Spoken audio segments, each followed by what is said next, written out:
Hello, everyone, and welcome back to Nightmare Narratives. I can picture some of you already in bed, maybe some of you just getting home from work. Wherever you are, whatever time it is, I'm glad you're here. If this helps you relax or sleep, please like and subscribe. It means a lot. Now let's get you comfortable, and I'll tell you tonight's story.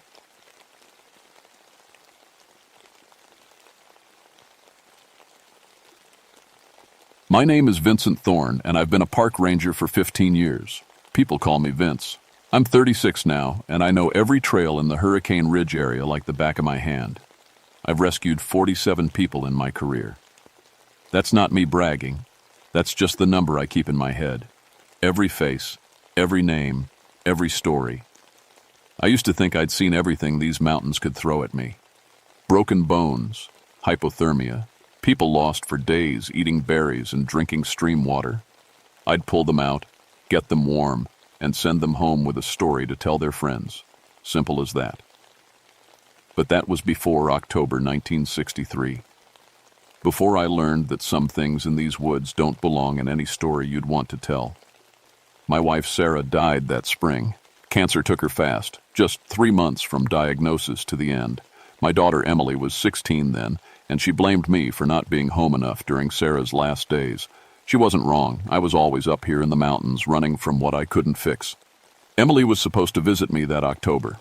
First time since her mother's funeral. I'd been planning it for weeks, trying to figure out how to be a dad again. How to talk to a girl who looked so much like her mother, it made my chest tight every time I saw her. The call came in Tuesday morning. Dr. Margaret Hartwell, some professor from the university, hadn't checked in for 3 days. She was up here studying the old rock carvings the Maka people left behind.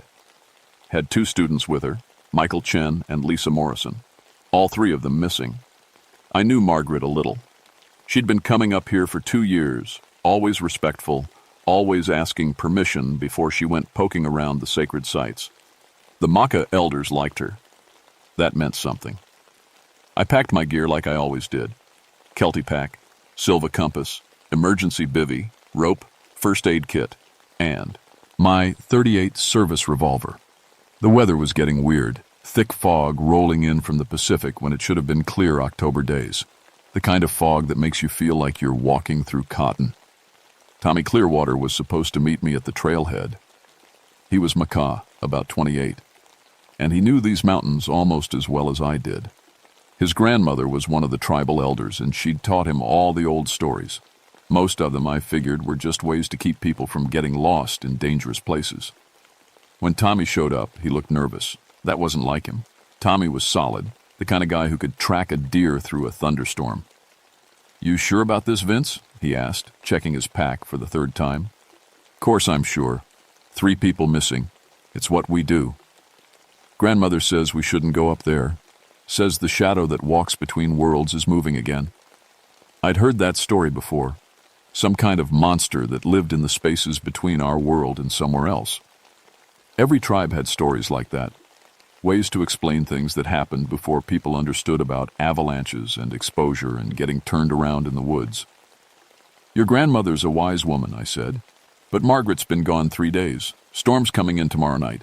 We go now or we don't go at all." Tommy nodded, but I could see he wasn't happy about it. The trail up to Hurricane Ridge was different that morning. Not wrong exactly, but different. The Douglas firs that had been growing here for hundreds of years looked sick, thick sap bleeding from healthy bark. The sound was wrong too. No birds, no insects, no small animals rustling in the underbrush. Just our boots on the trail and the whisper of fog through the trees. My radio crackled with static. "Base, this is Thorne. Starting up the Ridge Trail now." Static. Nothing but static. "Base, do you copy?" More static, and then something that might have been a voice. Couldn't make out the words. "Radio trouble?" Tommy asked. "Probably the fog. It'll clear up." But I was, already wondering if it would. We found Margaret's camp around noon. It was set up in a clearing about half a mile from the main petroglyph site. 3 tents, a camp kitchen, research equipment laid out on a folding table. Everything neat and organized, like they'd just stepped away for a minute. Except the coffee pot was still warm. "That's not right," I said, touching the metal. This coffee was made this morning. Tommy was walking around the edge of the camp, looking at the ground. Vince, you need to see this. He was crouched next to what looked like footprints in the soft earth. But they were wrong. Human feet, but 18 inches long and deep, pressed into the ground like whatever made them weighed 3 times what it should. Could be a hoax, I said. But even as I said it, I knew better. The prints were too clean, too detailed. I could see the arch, the individual toes, and they were everywhere around the camp. Margaret's notes are still here, Tommy called from the research table. Last entry was yesterday. Says she heard something walking around the camp all night. Something big. I picked up her notebook. Margaret had neat handwriting, the kind teachers use to make you practice. The last entry was dated October 15th, yesterday morning. The sounds continued all night. Footsteps circling the camp, but when Michael went to investigate with the flashlight, nothing there. The local petroglyphs show similar symbols to sites in Alaska and Siberia. Beginning to think the shadow people stories are based on something real. The patterns suggest some kind of interdimensional... The sentence just stopped. Pen still lying on the page. Tommy, help me search the area. Look for any sign of where they went. We spread out from the camp in a spiral pattern. It was basic search and rescue. Cover the ground systematically, look for disturbed vegetation, dropped-in, equipment, anything that might tell us which way they'd gone. I found the first body about 200 yards from camp. Michael Chen was lying face down in a patch of ferns. From a distance, he looked like he might be sleeping. But when I got closer, I saw what was wrong. His spine was twisted. Not broken. Twisted. Like someone had grabbed his shoulders and his hips and turned them in opposite directions. No human being could survive that kind of damage. No human being could do that kind of damage. But there wasn't a mark on him. No cuts, no bruises, no signs of a struggle. Just that impossible twist in his spine and an expression of absolute terror frozen on his face. Jesus, Tommy whispered behind me. What could do that? I checked Michael's pulse, even though I knew he was dead. His skin was cold, but not stiff. Recent. His watch had stopped at 3:33 a.m. We need to find the others, I said. Now! We found Lisa Morrison 20 minutes later. She was 40 feet up in a Douglas fir, wedged between 2 branches like she'd been placed there. No way to climb that tree. Smooth bark, no branches for the first 20 feet. No way to fall into that position either. Like Michael, she had no visible injuries. Like Michael, her watch had stopped at 3:33 a.m. This isn't natural, Tommy said. His voice was shaking. This is what Grandmother warned about. The shadow that walks between worlds. People don't just end up in trees, Tommy. There's an explanation. Yeah? What is it? I didn't have an answer. We found Dr. Margaret Hartwell alive. She was sitting by the petroglyph site staring at the rock carvings. When we approached, she didn't respond. Her eyes were wide open, pupils dilated like she was looking at something very bright. But she was in shadow. Margaret, I said. Dr. Hartwell?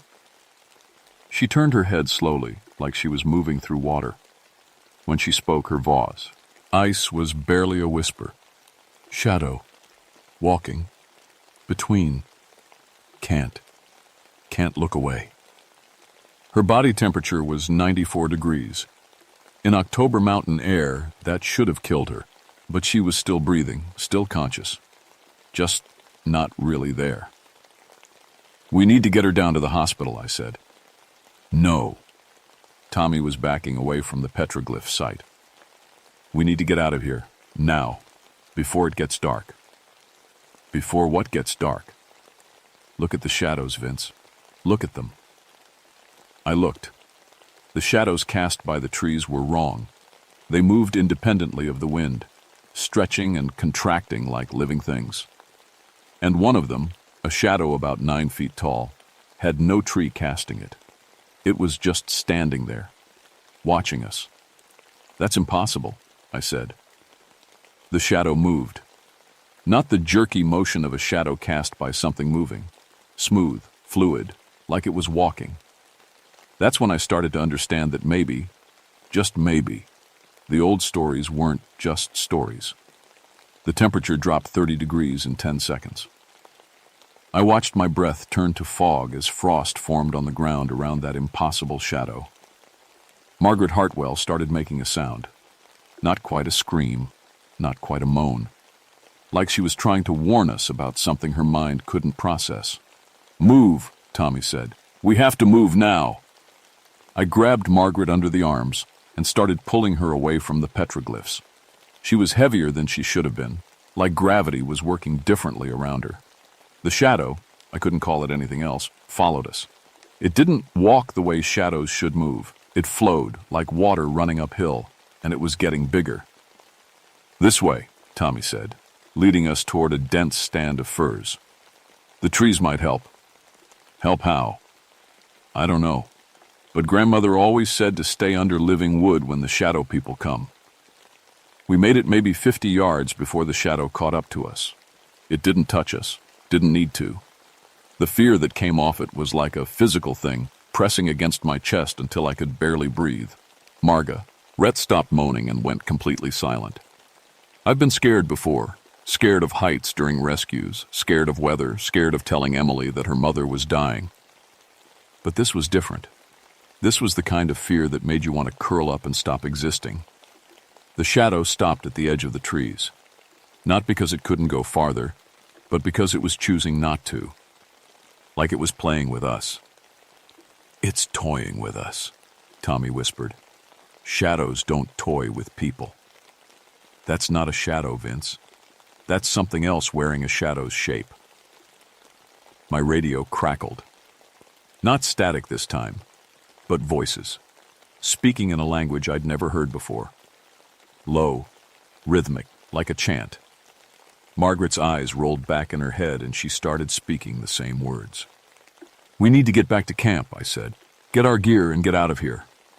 "No, camp's not safe. Nothing's safe." But we had to try. We half-carried Margaret back toward the clearing, keeping to the trees as much as possible. The shadow followed us, always just at the edge of sight. When I looked directly at it, it seemed to fade. When I looked away, it was solid as a person. The camp was destroyed, not torn apart, rearranged. The tents were still standing, but they were inside out. The research equipment was sorted into perfect geometric patterns. Margaret's notebooks were open, but all the pages were blank. "This is impossible," I said. "We were just here." "Time works differently around them," Tommy said. "Grandmother told me. The shadow people exist between seconds. They can change what already happened." I wanted to argue, but I couldn't. The evidence was right in front of me. 2 hours ago, this camp had been normal. Now it looked like something had redesigned it according to rules I didn't understand. That's when we heard the screaming. It was coming from the direction of the petroglyphs. And screaming, but wrong. Too high, too sustained. Like someone's vocal cords were being stretched. "Stay here with Margaret," I told Tommy. "Don't go toward the sound, Vince. That's what it wants. Someone's in trouble. Someone's bait." But I was already moving. 15 years of search and rescue don't just shut off because the situation is impossible. Someone was screaming, and that meant someone needed help. I made it about 100 yards before I realized the screaming was coming from above me. I looked up and saw Tommy. Tommy was hanging in the air 20 feet up, suspended by nothing I could see. His mouth was open, that impossible scream coming out of him. But his eyes were calm, looking right at me, trying to tell me something. "Tommy!" I reached for my climbing rope, but there was nothing to anchor it to. No way to get up there, no way to help him. The screaming stopped. Tommy fell. I caught him, but he was already dead. His body was wrong. Not twisted like Michael's, but drained. His skin was gray, his hair white. He looked like he'd aged 50 years in 50 seconds. But the worst part was his eyes. They were still alive, still aware, still trying to tell me something. like part of him was still trapped up there in whatever had grabbed him. That's when I saw the shadow again. It was bigger now, more solid, 9 feet tall and roughly human-shaped, but wrong in ways that made my brain hurt to look at. It had eyes, amber-colored, like an animal's eyes in firelight. And it was walking toward me. I ran. 15 years of mountain experience, and I ran like a tourist who'd never seen a trail before. Crashed through underbrush, tripped over roots, made enough noise to wake the dead. But I ran. Behind me, I could hear it following. Not footsteps. Something else. Like the sound of space being torn open. I made it back to where Margaret was sitting. She was exactly where I'd left her, but now she was smiling. "It's beautiful," she said in that whispery voice. "The place between. So beautiful. We have to go, Margaret. Now. Can't leave. Can't ever. Or leave. It won't let us." She was right. The shadow was already there, surrounding us. Not just one shadow now, dozens of them, all sizes, all moving independently of any light source. The temperature was dropping fast, and the air itself seemed to be getting thicker. That's when I remembered something Tommy's grandmother had told me once, about fire that burns shadow. I reached for my emergency flare gun. The flare gun was in my pack, along with 6 flares. Standard emergency equipment, meant for signaling rescue helicopters, not fighting monsters that shouldn't exist. But Tommy's grandmother had talked about fire that burns shadow, and it was the only fire I had. I loaded the first flare and pointed it at the nearest shadow. "Stay back." The shadow paused. Not afraid exactly, but cautious, like it was evaluating a new threat. "It sees the fire," Margaret whispered. "Doesn't like the fire." I pulled the trigger. The flare hit the shadow dead center and exploded in a burst of red light. The shadow didn't just retreat. It screamed. A sound like metal being torn apart, like wind through a cave, like every nightmare you've ever had all at once. The other shadows pulled back, forming a circle around us, waiting. "How many flares you got?" Margaret asked. She was more alert now, like the light had broken through whatever was controlling her. "5 more." "Not enough. There's too many of them." She was right. I counted at least 20 shadows, maybe more. They were getting bolder, testing the edges of the flare's light. When the flare burned out, they'd move in. "The petroglyphs," Margaret said. "We need to get to the petroglyphs." That's where this started. That's where it can end. The rock carvings aren't just art, they're a map of how to close the spaces between worlds. The first flare was starting to fade. I loaded another one and fired it straight up, creating a temporary umbrella of light. The shadows hissed and pulled back. "Move," I said. We ran toward the petroglyph site. The shadows followed, staying just outside the light. I could feel them pressing against the edges of the flare's glow, testing for weaknesses. The petroglyphs were carved into a granite outcropping about 12 feet high, ancient symbols that looked like stick figures but more complex. Some of them seemed to move in the flickering light, like they were trying to tell a story. "There," Margaret said, pointing to a cluster of symbols near the base of the rock. "Those marks, they're not random, they're instructions." "Instructions for what?" "How to send them back." The second flare was dying. I loaded a third and fired it at the ground between us and the shadows. The light created a temporary barrier, but I could see it wouldn't last long. "What do the instructions say?" "The shadow people come through weak places in reality, places where our world touches theirs. The fire ceremony seals the breach, but it requires a sacrifice."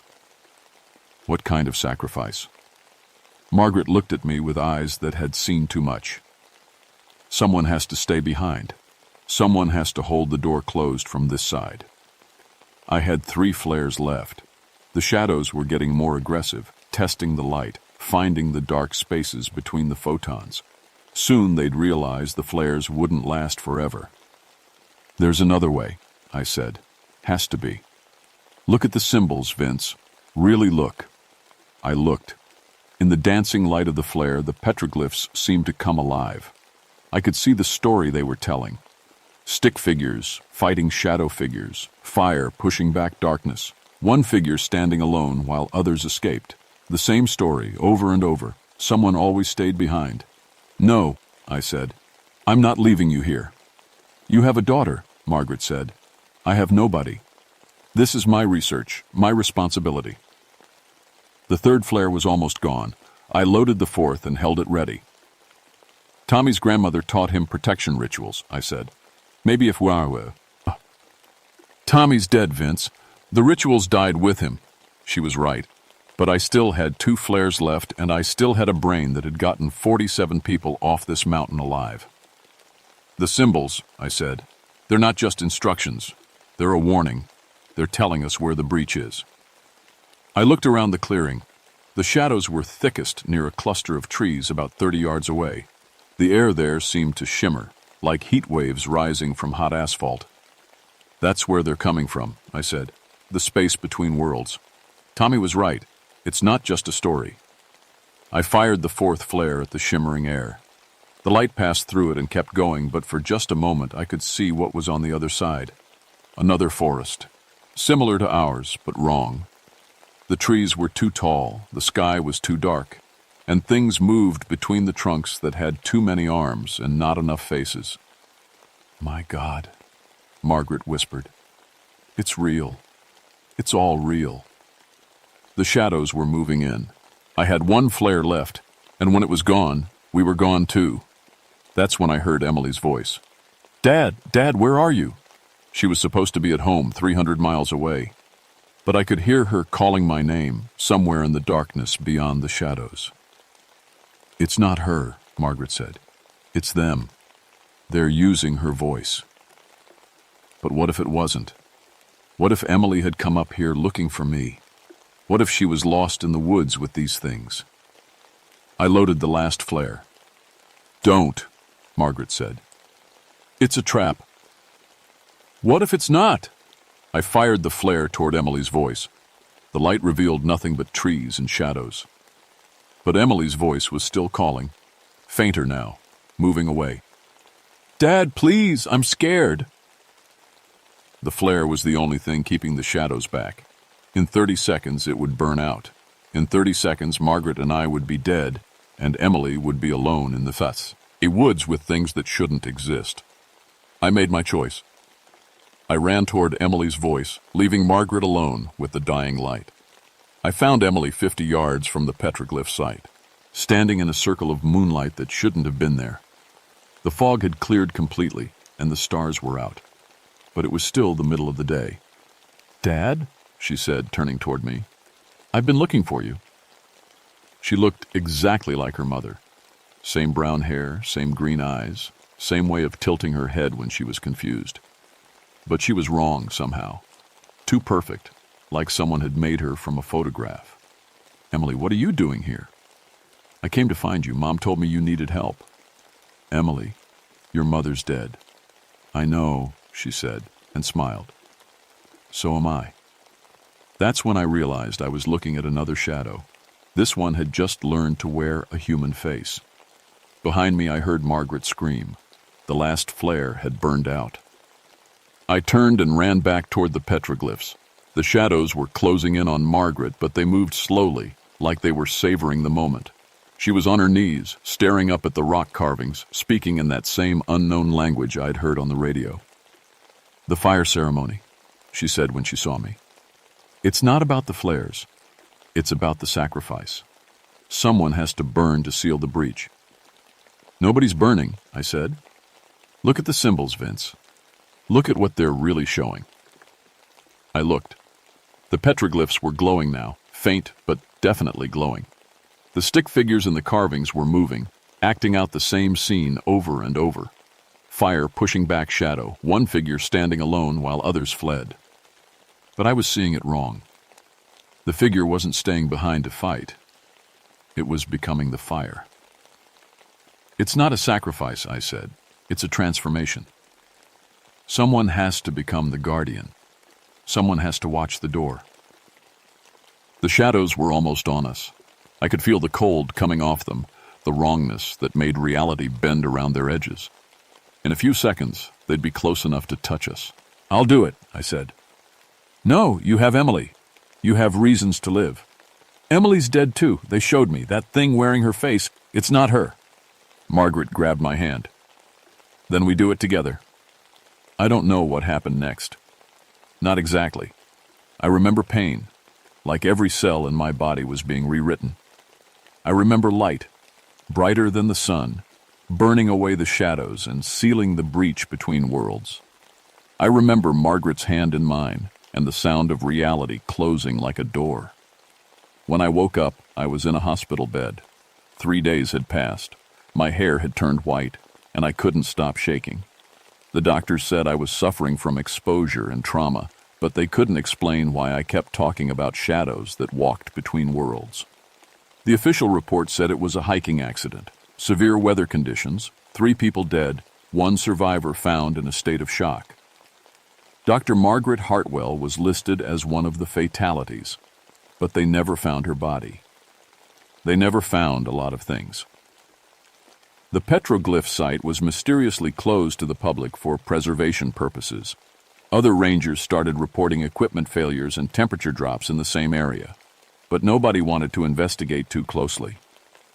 I was transferred to a desk job. Couldn't handle the mountain rescues anymore. Too many shadows that moved wrong, too many sounds that didn't belong. Emily never came to visit. She said I scared her, and I couldn't blame her. But sometimes, late at night, I can still feel Margaret's hand in mine. And sometimes, when the shadows are deep and the world is quiet, I can hear her voice telling me the door is still closed. The Mucka elders accepted me as a witness. They taught me the protection rituals Tommy never got to finish. They gave me sage and tobacco and words of power that work better than flare guns. I carry a flare gun anyway. Justin Sue, the ace. Because the thing about shadows is this: they're always there, waiting for the light to fade. And some shadows aren't cast by anything in our world. When you see one walking independently, when you feel that cold that doesn't belong, when reality starts to bend around the edges, run. Run fast, run far, and don't look back. Unless you're the one standing guard. Unless you're the one keeping the door closed. Unless you're me. My name is Vincent Thorn, and I've been watching the shadows for 60 years. Some days they're quiet. Some days they test the boundaries. But the door stays closed. Margaret and I made sure of that. The door stays closed.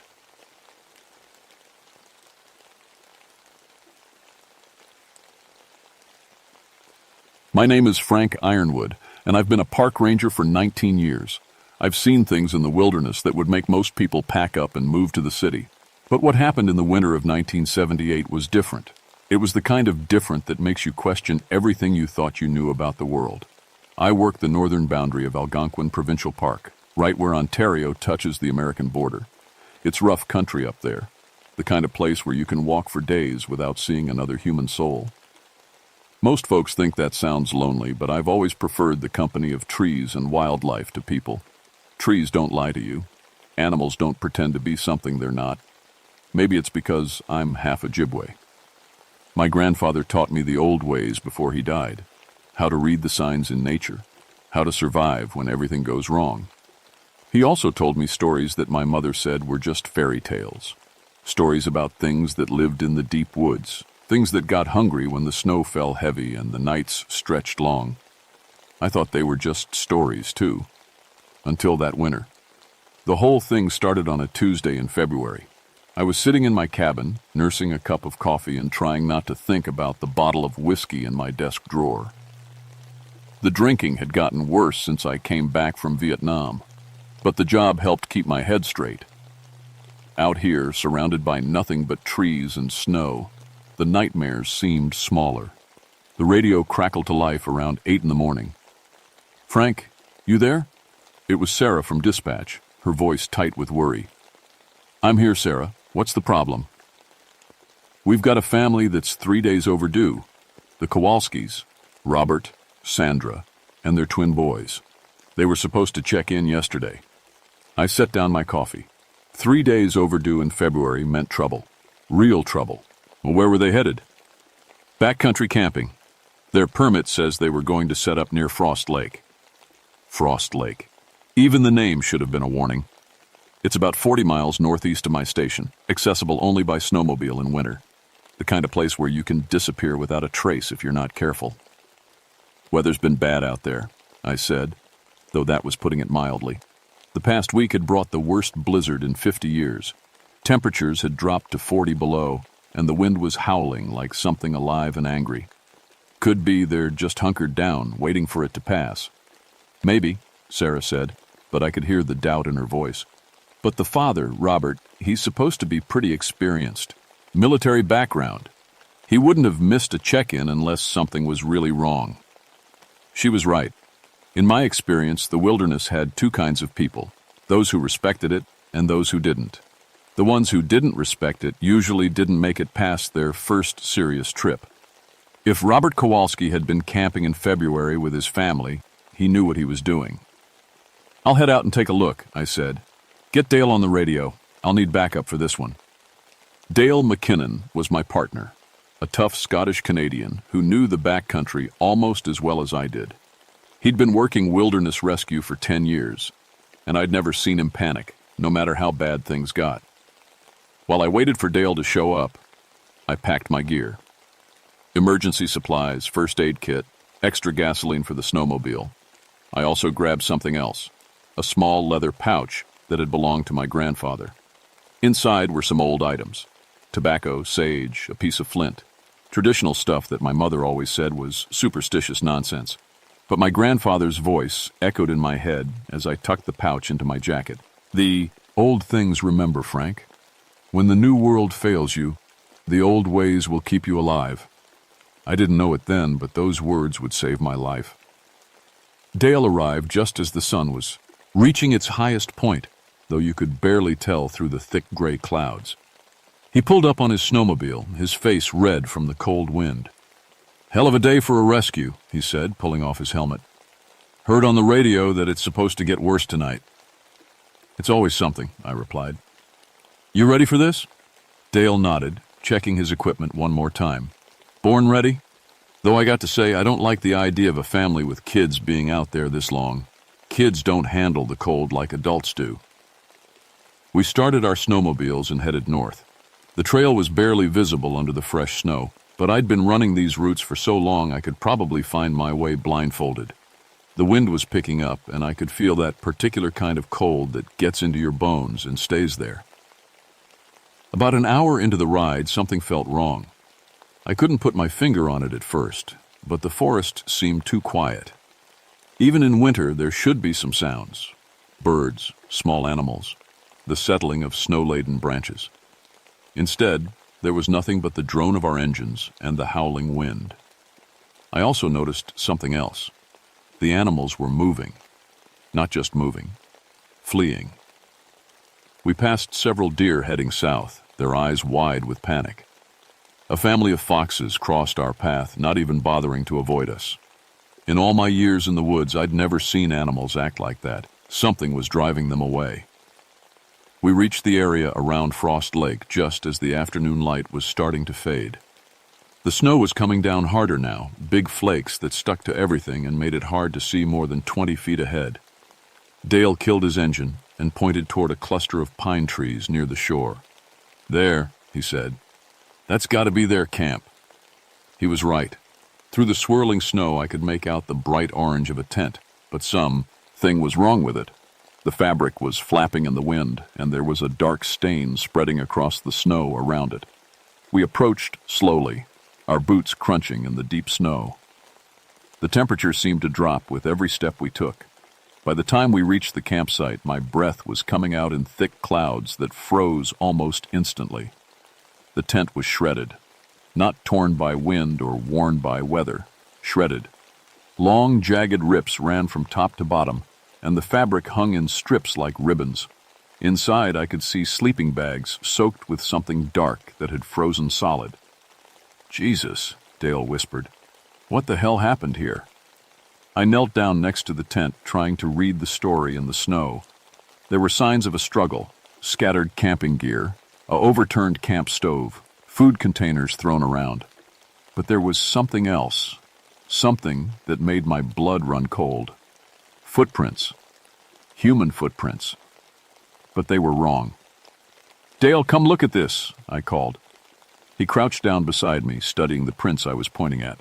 They were definitely human-shaped, but they were huge, at least 15 inches long, and the stride between them was impossibly wide, like someone had been taking 8-foot steps. "That's not possible," Dale said. "No human being has feet that big." I stood up, feeling a chill that had nothing to do with the weather. My grandfather's stories were suddenly echoing in my head. Tales of things that walked on 2 legs but weren't human, things that got hungry in the deep winter. "We need to follow the trail," I said. "See where it leads." Dale nodded, but I could see the worry in his eyes. We both knew that whatever had made these tracks wasn't natural. The trail led away from the campsite, deeper into the forest. The footprints were clear in the snow, accompanied by drag marks that looked like someone or something had been pulling heavy objects. Every few hundred yards, we found pieces of camping gear scattered in the snow. A child's mitten, a torn piece of jacket, a camping cup with bite marks around the rim. The temperature kept dropping as we followed the trail. Our snowmobiles had started acting up about a mile back, the engines sputtering and dying every few minutes. Now we were on foot, and the cold was so intense it felt like it was burning my lungs. "Frank," Dale said, his voice tight, "you ever see anything like this before?" I was about to answer when we heard it, a sound that made us both freeze in place. It was a voice, distant and thin, calling through the wind. But it wasn't speaking English. It wasn't speaking any language I recognized, though something about it seemed familiar. "Did you hear that?" Dale asked. I nodded, straining to listen. The voice came again, closer this time. It sounded like a child crying, but the words were wrong. They were old words, words that belonged to stories told around fires in the deep woods. "We need to keep moving," I said, though every instinct I had was screaming at me to turn around and run. The trail led us to a small clearing where the snow had been disturbed in a perfect circle. In the center of the circle, tied to a large pine tree, was a man's body. Robert Kowalski. Had to be. He was frozen solid, his skin blue-white like ice. But that wasn't the worst part. The worst part was what had been done to him. His chest had been torn open. Not cut, torn, like something with claws had reached inside and pulled out his ribs. His heart was missing, and his fingernails were gone, leaving bloody stumps that had frozen solid. Dale turned away and threw up in the snow. I didn't blame him. I'd seen combat in Vietnam, seen men die in ways that haunt your dreams. But this was different. This was something that enjoyed what it was doing. "What kind of animal?" Dale started to say, but his voice trailed off. "No animal," I said quietly. "Animals kill to eat or to protect themselves. This is something else." I knelt down next to the bot, trying to read the signs. Robert Kowalski had been a big man, probably over 6 feet tall and well-built. Whatever had done this to him had been strong enough to overpower him completely. And the way he was positioned, tied to the tree with his arms spread wide, looked almost ceremonial. That's when I noticed something that made my skin crawl. The body was completely frozen, had been for days. But the blood that had pooled around the base of the tree was still red. Fresh blood doesn't stay red when it freezes. It turns black, then brown. This blood looked like it had been spilled minutes ago. "Dale," I said, backing away from the body. "We need to get out of here. Now." But Dale wasn't listening. He was staring past me, into the trees on the far side of the clearing. His face had gone completely white. "Frank," he whispered, "there's something moving out there." I turned to look where he was pointing. At first, I didn't see anything, just trees and snow and the growing darkness. But then I caught a glimpse of movement between the trunks, something tall and thin, moving with an unnatural gait. The temperature dropped another 10 degrees in the space of a heartbeat. The wind stopped blowing. Even the snow seemed to hang suspended in the air.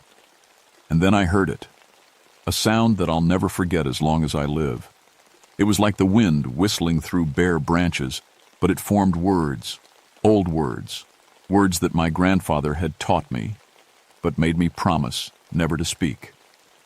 Wendigo. The thing in the trees was calling itself by name. We ran. I'm not ashamed to admit it. When you see something that shouldn't exist, something that violates every natural law you know, running is the only sane response. We crashed through the underbrush, our snowshoes making it hard to move quickly. Behind us, I could hear something crashing through the trees, something big, something through. At didn't care about staying quiet. "The snowmobiles!" Dale shouted over the wind. "We need to get to the snowmobiles!" But when we reached the spot where we'd left them, the machines were passine, dead. Not just out of gas, completely dead. The engines were frozen solid, ice crystals covering every surface. It was like they'd been sitting there for weeks instead of an hour. "This isn't possible," Dale said, frantically trying to start his machine. "It was running fine when we got here." I grabbed his arm. "Leave it. We need to find shelter." The wind was picking up again, and the snow was falling so hard I could barely see 5 feet ahead. The temperature was dropping fast, too fast. In normal weather, it might take hours for the temperature to drop 20 degrees. This had happened in minutes. We stumbled through the forest, looking for any kind of shelter. My hands were starting to go numb despite my thick gloves, and I could see ice crystals forming in Dale's beard. If we didn't find somewhere to get warm soon, we were going to freeze to death. That's when we heard the crying. It was coming from somewhere ahead of us, the sound of children sobbing, but there was something wrong with it. The voices were too synchronized, like they were crying in harmony. "The boys," Dale said. "The Kowalski twins. They might still be alive." Against every instinct I had, we followed the sound. It led us to a small cave in a rocky outcropping, barely visible under the snow. The crying was coming from inside. Dale called out, "Hello? Is someone in there? We're here to help." The crying stopped immediately. Then, after a moment, 2 small voices answered in perfect unison. "Help us. We're so cold."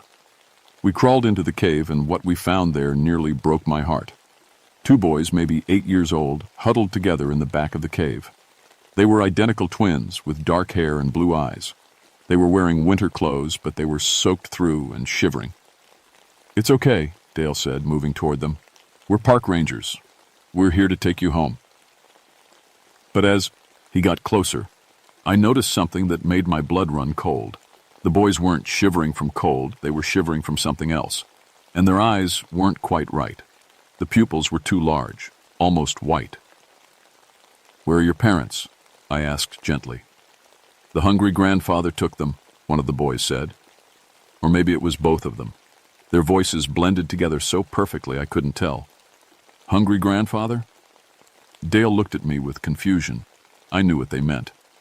In the old stories, the Wendigo was sometimes called the hungry grandfather, the ancient one who devoured everything in its path. But how could these children know that? "We're so cold," the boys said again, still speaking in unison. "So hungry." Dale was already pulling emergency blankets from his pack. "Here, let me help you warm up." But when he touched the first boy, he jerked his hand back with a gasp. "Jesus, they're freezing. I mean really freezing. Their skin is like ice." I knelt down next to the boys, trying to get a better look at them. Their skin was pale blue, and when they breathed, no vapor came out. In this cold, everyone's breath should be visible. But these children weren't breathing out any warmth at all. "How long have you been here?" I asked. "Since the hungry grandfather came," they answered together. "He told us to wait. He said he'd be back for us." A chill ran down my spine that had nothing to do with the temperature. "When did he say he'd be back?" The boys smiled identical smiles, and I saw that their teeth were too sharp, too white. "Soon," they said. "Very soon." Dale was wrapping them in the emergency blankets, but I could see it wasn't helping. If anything, the boys seemed to be getting colder, not warmer. Ice crystals were forming on the blankets where they touched the children's skin. "We need to get them out of here," Dale said. "Get them to a hospital." But even as he said it, I could see the doubt in his eyes. These children weren't normal. Whatever had happened to them, whatever the thing in the woods had done, it had changed them into something else. "Dale," I said quietly, "check their pulse." He pressed his fingers against the first boy's wrist, then the second. His face went white. I can't feel anything." The boys looked at us with those strange, pale eyes. "Don't worry," they said in their perfect unison. "The hungry grandfather will take care of everything. He's so close now." That's when we heard it. The sound of something moving through the forest outside the cave. Something big. Something that was deliberately trying to be quiet. The footsteps were spaced far apart, just like the tracks we'd found at the campsite. Dale grabbed his rifle from his pack. "Whatever's out there, it's not getting these kids." But I was looking at the boys, and I was beginning to understand. The pale eyes, the synchronized speech, the impossible cold of their skin. These weren't the Kowalski twins anymore. They were something else, something that was waiting for us to get close enough. "Dale," I said urgently, "we need to leave. Now." "I'm not leaving these children," he said firmly. The boys smiled again, and this time I could see that their teeth were definitely too sharp. "Thank you," they said together. "We're so hungry." The footsteps outside were getting closer, and inside the cave, the temperature was dropping so fast that ice was forming on the walls. Our breath was coming out in thick clouds, and I could feel the cold seeping into my bones. "The hungry grandfather is here," the boys said, their voices now carrying an echo that seemed to come from everywhere at once. "He wants to meet you." Dale raised his rifle, pointing it toward the cave entrance. But I knew it wouldn't matter. You can't shoot something that's already dead. You can't kill something that was never alive to begin with. The footsteps stopped right outside the cave, and then, in a voice like winter wind through dead trees, something spoke. "Come out, little ones. Come out and play." The Wendigo stepped into the cave entrance, and I finally saw it clearly. It was tall, at least 12 feet, but so thin it looked like it was starving. Its skin was pale blue-white, stretched tight over bones that seemed too long for any human body. Its hands ended in claws that were easily 6 inches long, stained dark with dried blood. But it was the face that nearly broke my mind. It had once been human. You could still see traces of what it used to be, the basic shape of a nose, the hollow where eyes should be. But now those eye sockets held something like frozen lakes, blue-white and empty of any warmth. Its mouth was too wide, filled with yellowed teeth that were sharp as needles. When it smiled, I could see all the way down its throat to something that glowed with cold fire. "Hello, little ranger," it said in that voice like wind through bones. "I've been waiting for you." Dale fired his rifle. The bullet hit the thing's center mass, and I heard the impact. But it didn't even flinch. The wound sealed itself instantly, like the creature was made of ice that could freeze itself back together. "Iron and lead," the Wendigo said, almost laughing. "Such modern solutions to ancient problems." The temperature in the cave had dropped so fast that frost was forming on our clothes. I could feel my fingers going numb, and my breath was coming out in clouds so thick I could barely see. "The children," Dale said, his voice shaking from cold and fear. "Let them go." "Children?" The Wendigo tilted its head, and I heard vertebrae cracking like ice. "These are not children anymore. Show him, little ones." The boys stood up, letting the emergency blankets fall away. Their skin was no longer pale blue. It was white as fresh snow. And their eyes were the same frozen lakes as the Wendigos. "We're so hungry," they said together. But now their voices carried the same echo as the creatures. "We've been waiting so long to eat." That's when I understood. The Wendigo didn't just kill people. It changed them, made them into something like itself. The real Kowalski twins were gone, replaced by these things that wore their faces. "You cannot run," the Wendigo said, taking a step closer. "You cannot hide. The winter is mine, and the winter is everywhere." I could feel the cold seeping into my bones, slowing my movements. My hands were so numb I could barely feel the rifle in my grip. Dale was in worse shape. His lips were turning blue, and ice was forming in his beard. But then I remembered something. My grandfather's voice from long ago. The old things remember, Frank. When the new world fails you, the old ways will keep you alive. The leather pouch, the one with the traditional items inside. With fingers that could barely move, I reached into my jacket and pulled out the pouch. Inside was the piece of flint, the tobacco, and a small bundle of sage. My grandfather had taught me the old prayers, the ones that honored the spirits of the forest. The Wendigo saw what I was doing and hissed, a sound like steam escaping from a kettle. Ancient words will not save you, little ranger. I am older than your grandfather's grandfather. Maybe, I said, trying to keep my voice steady, but my grandfather knew how to deal with things like you. I struck the flint against the cave wall, creating sparks. The sage caught fire easily, filling the cave with sweet-smelling smoke. The Wendigo stepped back, its frozen eyes narrowing. Fire, it said, and for the first time I heard something like fear in its voice. Sacred fire.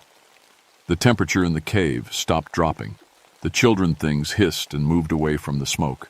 I continued the prayer my grandfather had taught me, speaking the old words in Ojibwe. Dale, I said without taking my eyes off the Wendigo, do you have any emergency flares? In my pack, he said, his voice barely a whisper from the cold. Light 1. Now. Dale fumbled in his pack and pulled out a road flare.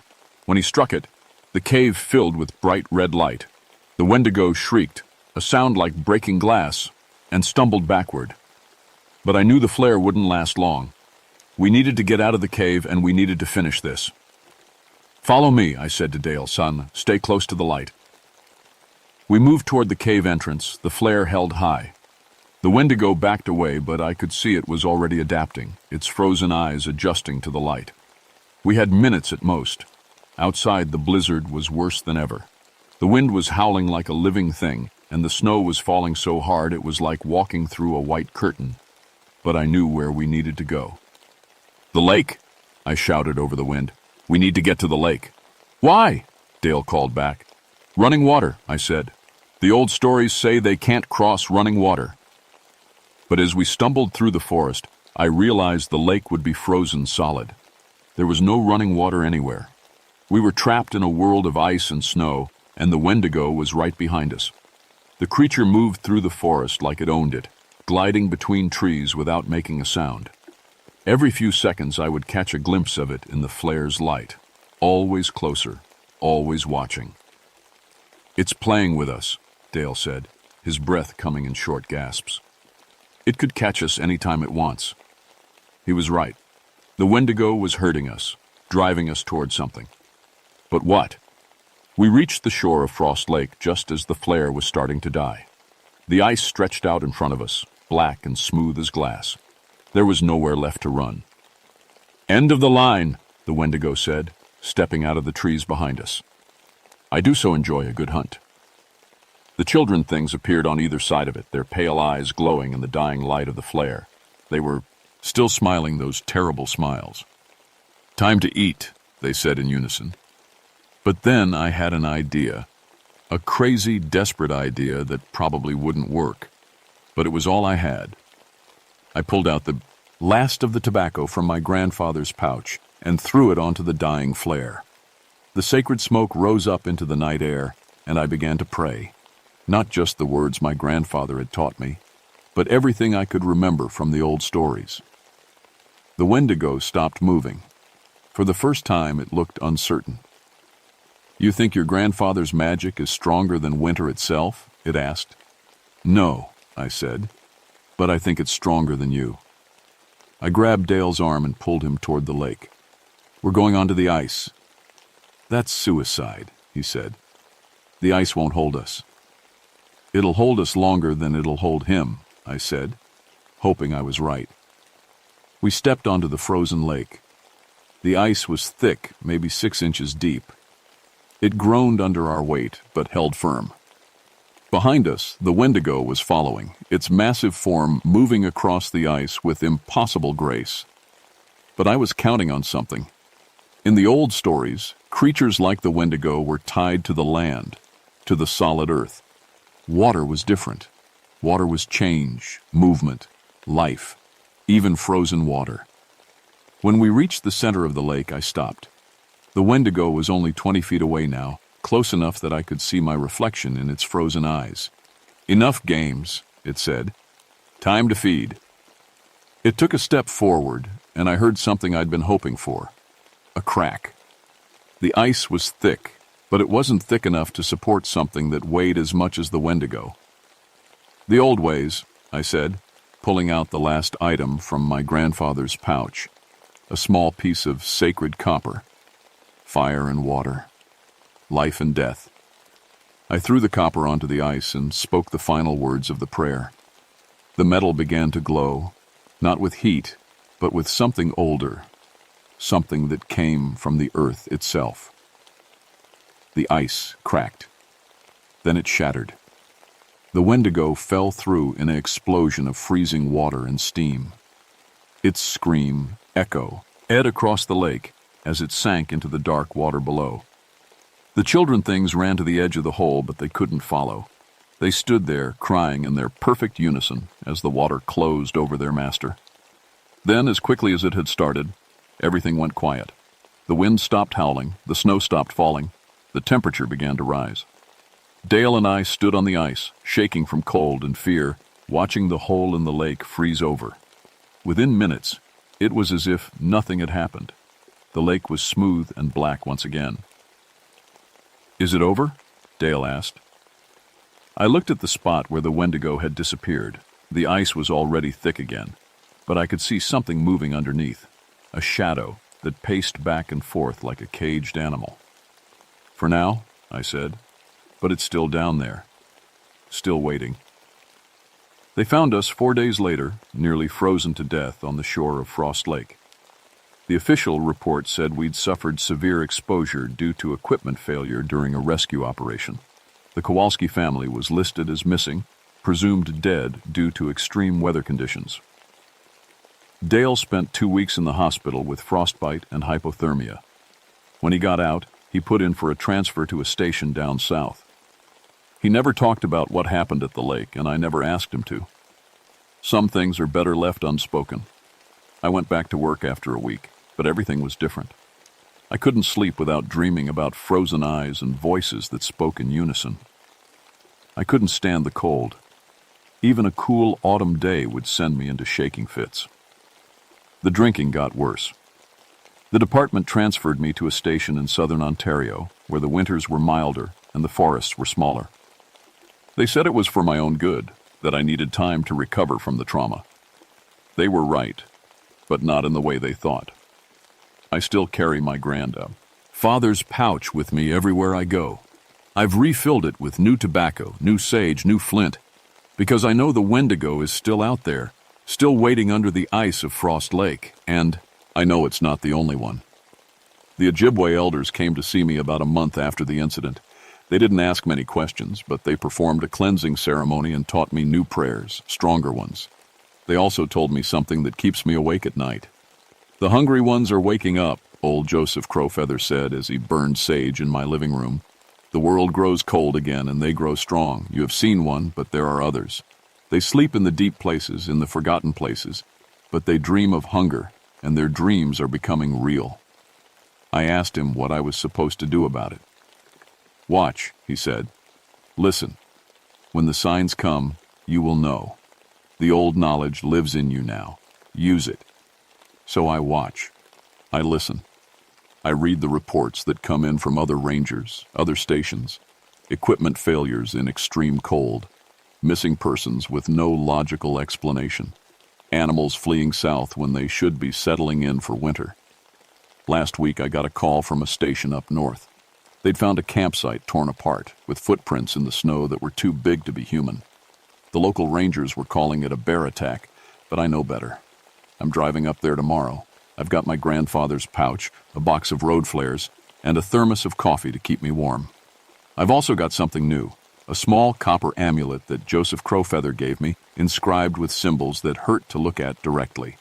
The hungry ones are patient, he told me when he gave it to me. They can wait decades, centuries for the right moment, but they are not invincible.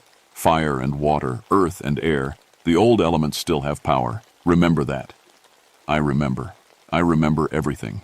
The sound of the Wendigo's voice, the feeling of ice forming in my lungs, the sight of those children with their frozen eyes. I remember it all, and I carry it with me like a warning. Sighing. Because winter is coming again. It always does. And in the deep cold, in the places where the old forests remember what came before, hungry things are stirring. They smell the fear of modern people who have forgotten the old ways, who think their technology can protect them from everything. They're wrong. When the snow falls heavy and the nights stretch long, when the wind howls like something alive and the temperature drops below what should be possible, the hungry ones walk. They hunt. They feed. But they can be stopped. The old knowledge still works, if you know how to use it. Fire and water, sacred smoke and copper blessed by the spirits of the earth. These things still have power, even in our modern world. My name is Frank Ironwood, and I'm a guardian now. Not just of the forest, but of the knowledge that keeps the hungry ones at bay. I've seen what happens when they wake up, when they decide to hunt. And I've made a promise to my grandfather's spirit, to the Ojibwe elders, and to myself. Never again. Not on my watch. The Wendigo is still down there, under the ice of Frost Lake. Sometimes, on very quiet nights, I can hear it calling. Not with words, but with hunger itself. A sound that reaches across the miles and whispers promises of long winter nights and endless cold. But I'm not afraid anymore. I have the old knowledge now. I know the prayers, the rituals, the ways to fight back. And I know that somewhere out there, other people are learning too.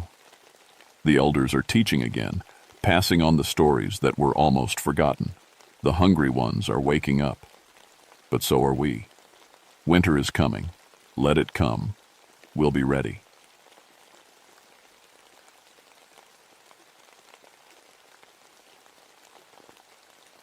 My name is Catherine Rivers, but everyone calls me Cat. I'm 29 years old, and I've been a forest ranger for 6 years now. I was the first woman to get this job in the Mark Twain National Forest District in Missouri, and let me tell you, that wasn't easy. Most folks around here thought a woman couldn't handle the job. They said I was too small, too weak, too emotional. But I proved them wrong. I know every deer trail in these woods. I can track a wounded animal for miles. I've dealt with 23 dangerous animals in my time here. Bears, wild boars, even a mountain lion once. I carry a notebook everywhere, writing down everything I see. Details matter in this job. The year was 1984, and things were different back then. We didn't have cell phones or fancy GPS, just CB radios that worked when they felt like it, and our own skills to keep us alive. When you're out there alone, you better know what you're doing. I needed this job badly. My mom was sick with cancer, and the treatments cost more money than we had. Being a ranger paid well, but only if I could keep the job. Every day, I had to prove I belonged here. That November was strange from the start. It should have been cold, but the heat hung around like a wet blanket. The air felt thick and wrong. Even the animals seemed nervous. I'd been tracking deer for weeks, but they'd vanished from their usual spots. The few I found had bite marks that didn't match any predator I knew. Local farmers started calling about their livestock. Cows and pigs found dead with weird wounds, not torn apart like a bear would do, but precise cuts, like something smart had done it. I told them it was probably wild dogs, but deep down I wasn't so sure. People in town whispered about the dog man, said it was some kind of monster that walked on 2 legs like a person but had the head of a wolf. I laughed at those stories. I'm a scientist. I study wildlife biology in college. Monsters aren't real. But the forest felt different that November. The normal sounds were wrong. Birds didn't sing like they should. At night I heard howling that didn't sound like any wolf I knew. It was too organized, too much like singing. Multiple voices working together in harmony. I'd been doing this job for 6 years, and I'd never felt scared in these woods. But that November, something was watching me. I could feel eyes on me every time I went out. When I'd turn around, nothing was there, just trees and shadows. The heat made everything worse. My uniform stuck to my skin. The air was so thick I could barely breathe. Thunderstorms rolled in every few days, but they didn't cool things down. They just made the humidity worse. I remember thinking this was going to be a long winter if it started like this. I had no idea how right I was. Everything changed on November 15th when Jake Morrison and his son Tyler went missing. Jake was one of the best hunters in the county. He'd been coming to these woods for 30 years. His boy Tyler was only 16, but he knew the forest almost as well as his dad. They weren't the type to get lost or do something stupid. They'd been out for 2 days on a hunting trip. Jake's wife called when they didn't come home. That was the first time in 20 years Jake had missed Sunday dinner. Something was wrong. I got partnered with Rick Donovan for the search. Rick was 34, been a ranger for 10 years. He made it clear from day one that he didn't like working with a woman. He thought I was weak, that I'd panic when things got tough. "Stay behind me, little lady," he said when we headed into the woods. "Let the men handle this." I wanted to punch him, but I needed this job. So I followed, keeping my mouth shut and my eyes open. We found Jake's truck first. It was parked at the old logging road, just like his whiff. He said it would be, but the driver's door was ripped clean off. Not opened, ripped off. The metal was bent and twisted like someone had used a can opener on it. "Jesus," Rick whispered. "What kind of animal can do that?" There was blood on the steering wheel. Not a lot, but enough to know someone got hurt. I took pictures and made notes while Rick called it in on the radio. That's when we found the tracks. They started normal. Jake's boots heading into the woods, Tyler's smaller prints beside them. But then other tracks joined them. At first, I thought they were dog prints, big ones. But as I looked closer, I realized they were wrong. These tracks showed claws like a dog, but they were too long, too narrow, and they were bipedal, walking on 2 legs like a person. The stride was 7 feet long. No dog walks like that. "Rick, look at this," I called him over. He studied the tracks, frowning. "Some kind of bear, maybe?" "Bears don't walk on 2 legs for this long," I said. "And look at the spacing. These things were coordinating, working together." There were at least 6 sets of tracks. They moved in formation like soldiers. Some took point, others flanked. It was too organized to be natural. We followed the trail deeper into the woods. The trees seemed to close in around us. Normal forest sounds faded away. No birds, no insects, no wind.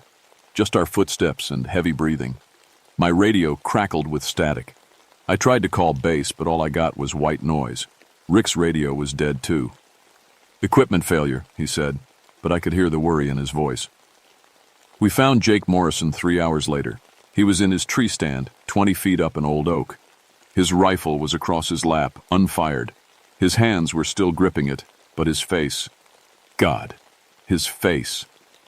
Jake Morrison had died of fear. Pure, absolute terror. His mouth was open in a silent scream. His eyes were wide, staring at something that wasn't there anymore. The coroner would later say his heart had stopped from shock. But that wasn't the strangest part. Jake's rifle, a solid steel hunting rifle, was bent in half, twisted like a pretzel. No animal on earth is strong enough to do that. "How is this possible?" Rick kept saying. "How is this possible?" I was writing everything down, trying to make sense of it. Jake was an experienced hunter. He'd faced down bears and mountain lions. What could scare him to death?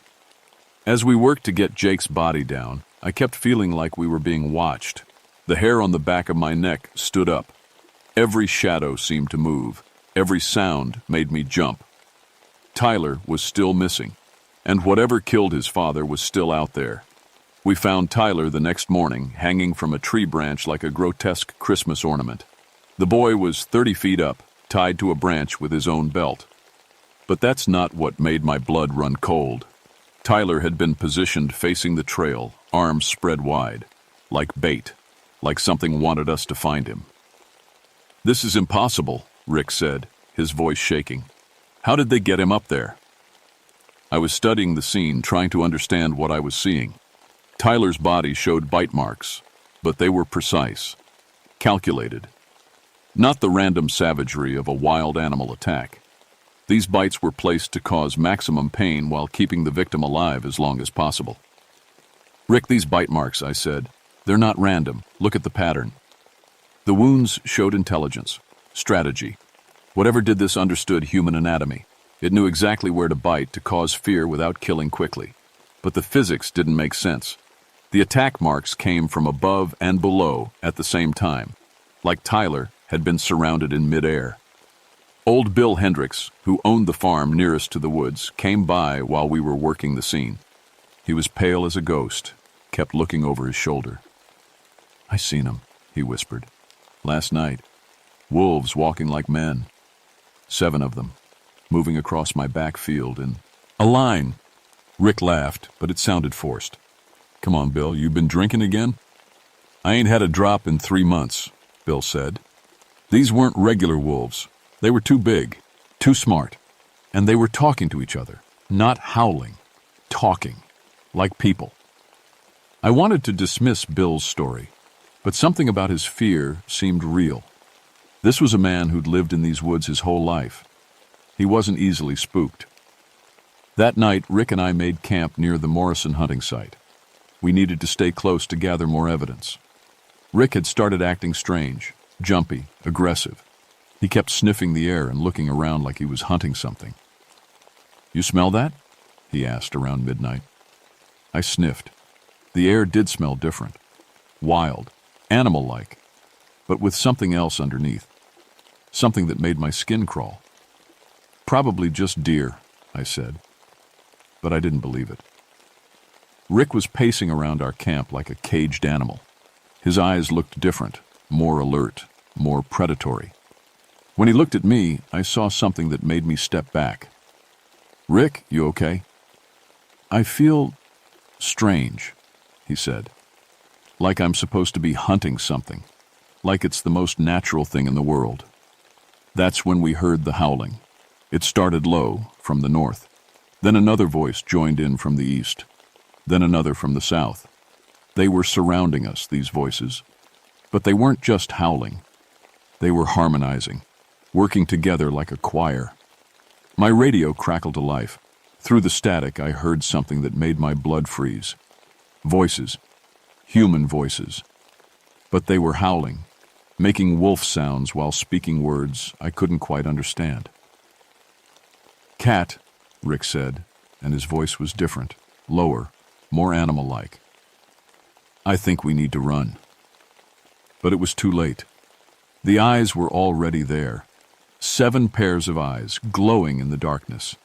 Too high off the ground to belong to normal wolves, too intelligent to belong to any animal I knew. They moved closer, staying just outside our firelight. I could make out shapes, massive, bipedal, wrong. I moved like people, but had the silhouette of wolves. Rick was changing. I could see it happening. His breathing was getting deeper, more aggressive. His hands were clenched into claws. When he looked at me, I saw hunger in his eyes. "Fight it, Rick," I said, backing away from him. "Whatever this is, fight it." But he was already gone. The thing that had been Rick Donovan lunged at me with a sound that was half human scream, half wolf howl. I dove to the side, rolling behind a tree. Rick, or what used to be Rick, crashed into the trunk so hard the whole tree shook. The 7 pairs of eyes moved closer. I could hear them breathing, deep and steady. Patient. They were herding me like prey. I grabbed my rifle and ran. I ran through the forest like a crazy person, branches tearing at my clothes, rocks cutting my feet. Behind me, I could hear them following, not running. They didn't need to run. They were hunting me slowly, like wolves with a wounded deer. The howling surrounded me. It was coming from everywhere, above, below, all around. They were communicating, coordinating their attack. I was being herded towards something, but I didn't know what. My radio crackled again. This time I heard Rick's voice, but it wasn't Rick anymore. "Cat," the voice said, mixing human words with wolf sounds. "You can't run forever. Join us. It's easier if you don't fight." I stumbled into a clearing and saw them for the first time in full light. 7 creatures, each about 8 feet tall. They stood on 2 legs like people, but their bodies were covered in dark fur. Their heads were wolf-like with long snouts full of sharp teeth. But their eyes were human, intelligent, aware.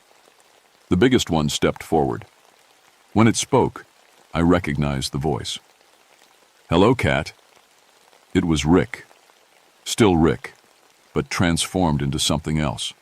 Something that shouldn't exist. "How?" I whisper. "Tattoo, it's a gift," Rick said, his voice a mixture of human and wolf. "The pack shares its strength. We hunt together. We're never alone." The other 6 creatures moved to surround me. Could see intelligence in their eyes, but also hunger. They were predators, and I was prey.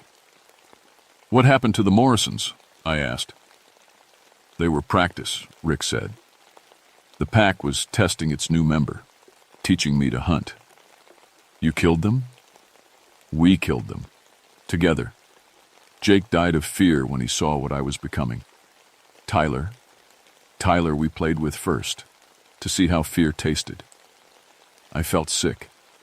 These things weren't just animals. They were intelligent, organized, and completely without mercy." "Why me?" I asked. "Because you're strong," Rick said. "The pack needs strong members. You'll make a good hunter."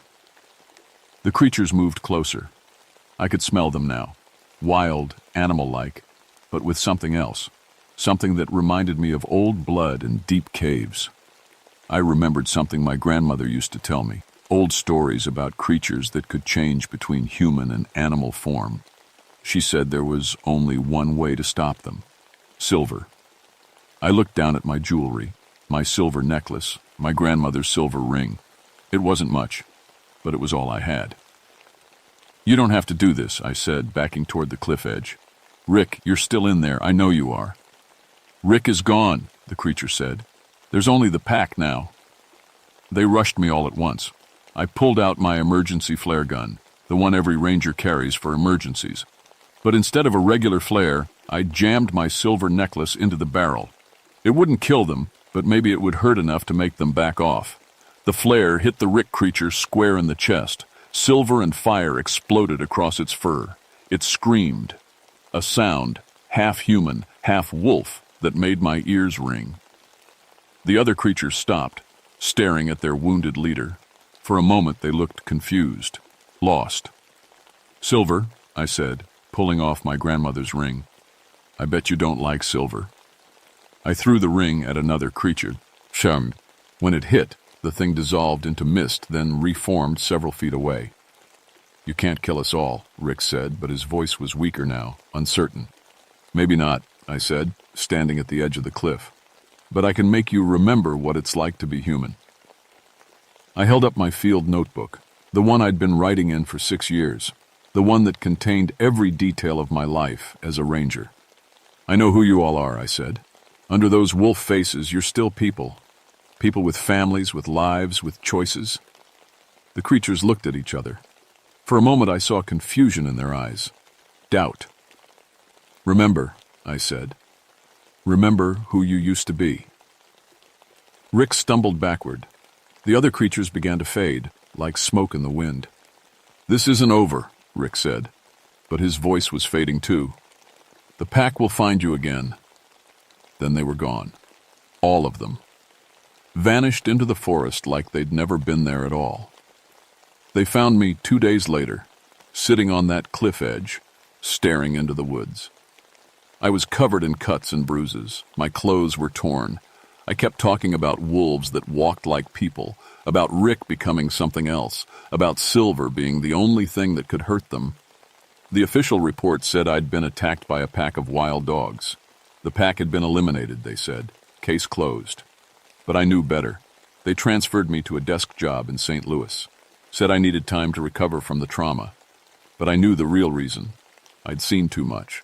I knew things they didn't want me to know. The nightmares started right away. I'd see Rick's face changing from human to wolf. I'd hear the howling in my dreams. Sometimes I'd wake up smelling that wild animal scent. But the worst part was the people.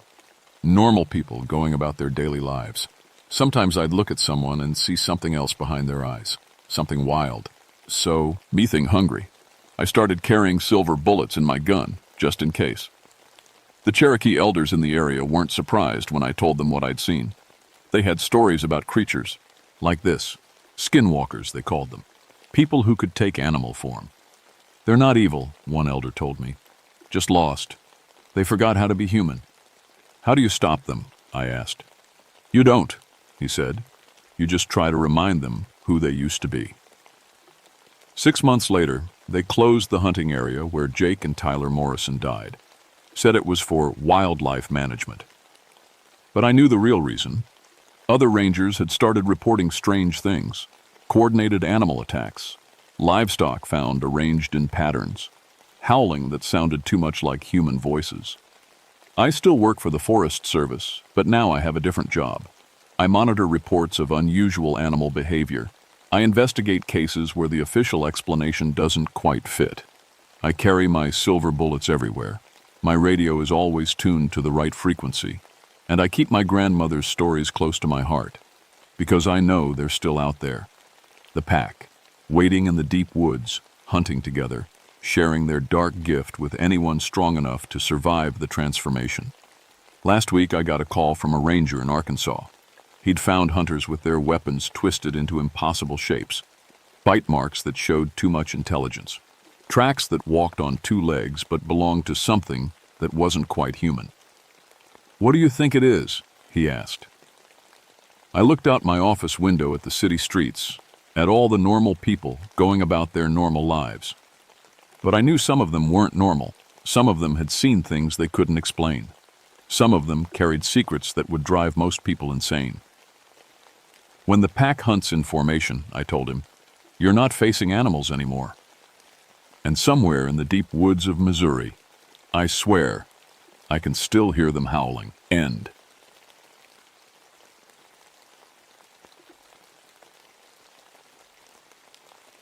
My name is Michael Stone, but everyone calls me Mike.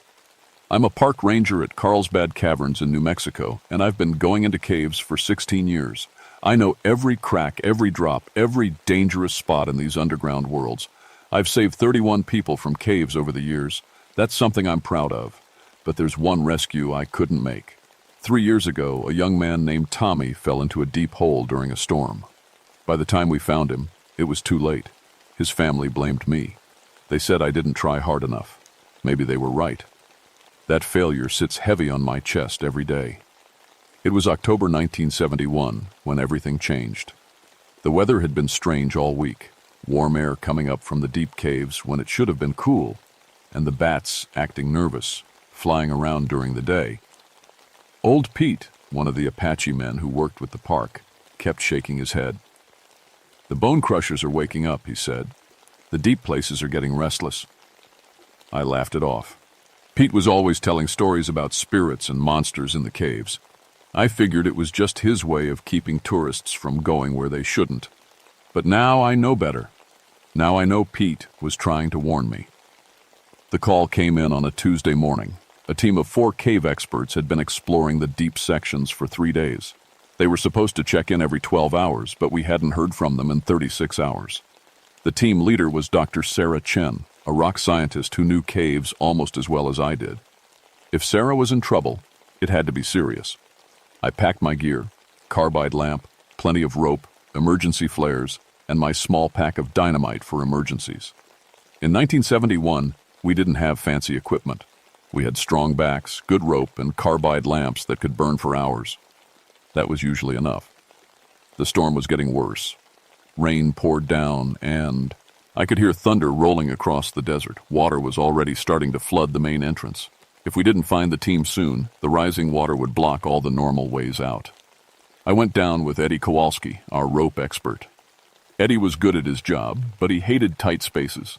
He only did cave rescues because he was the best we had with ropes and climbing gear. As we walked toward the cave mouth, I could see him sweating even though it was cold.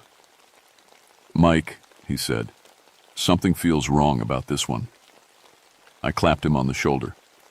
"They're probably just lost in the new passages. We'll find them." But as we stepped into the cave, I felt it too.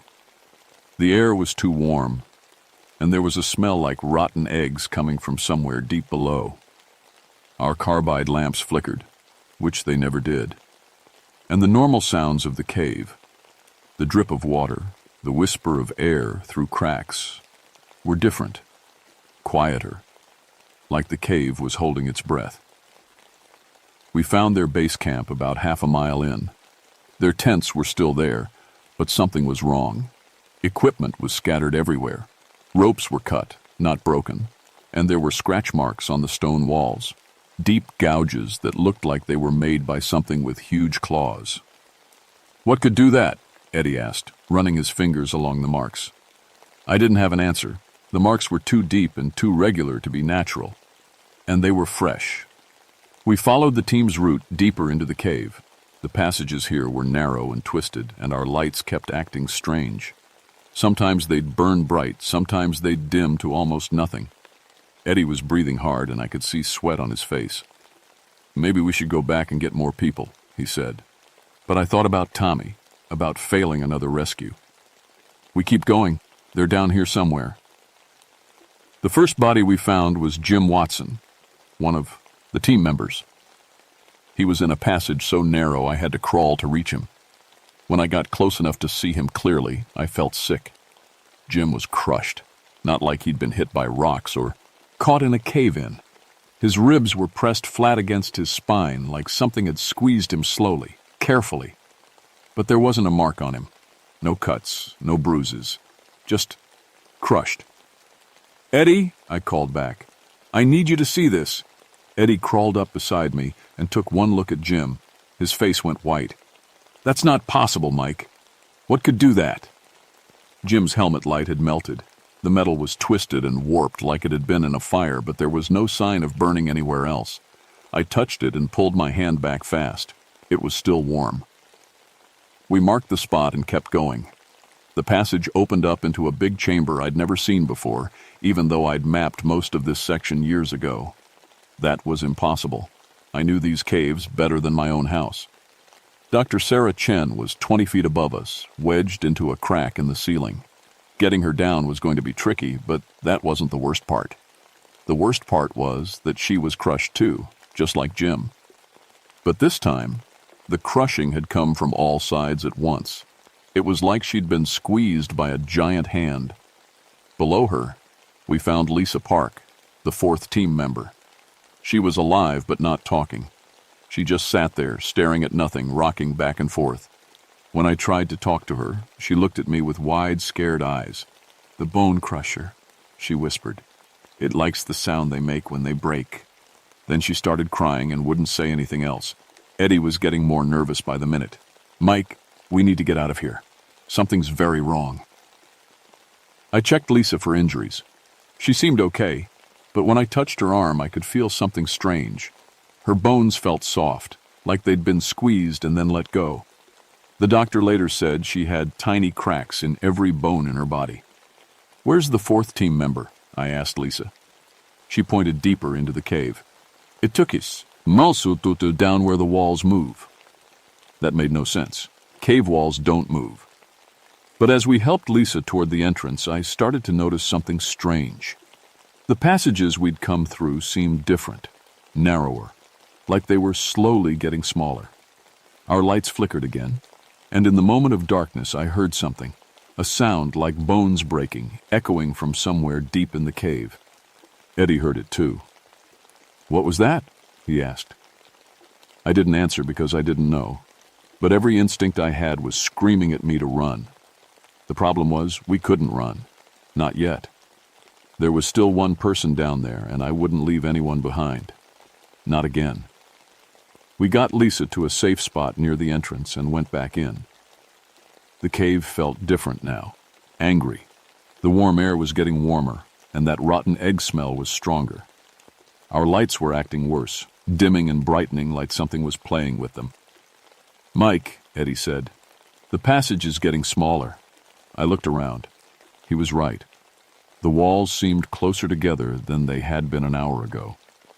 That was impossible, but I could see it happening. The cave was slowly crushing itself closed, and somewhere in the darkness ahead of us, Something was moving. The sound came again, that horrible cracking noise like someone stepping on dry branches. But I knew it wasn't branches.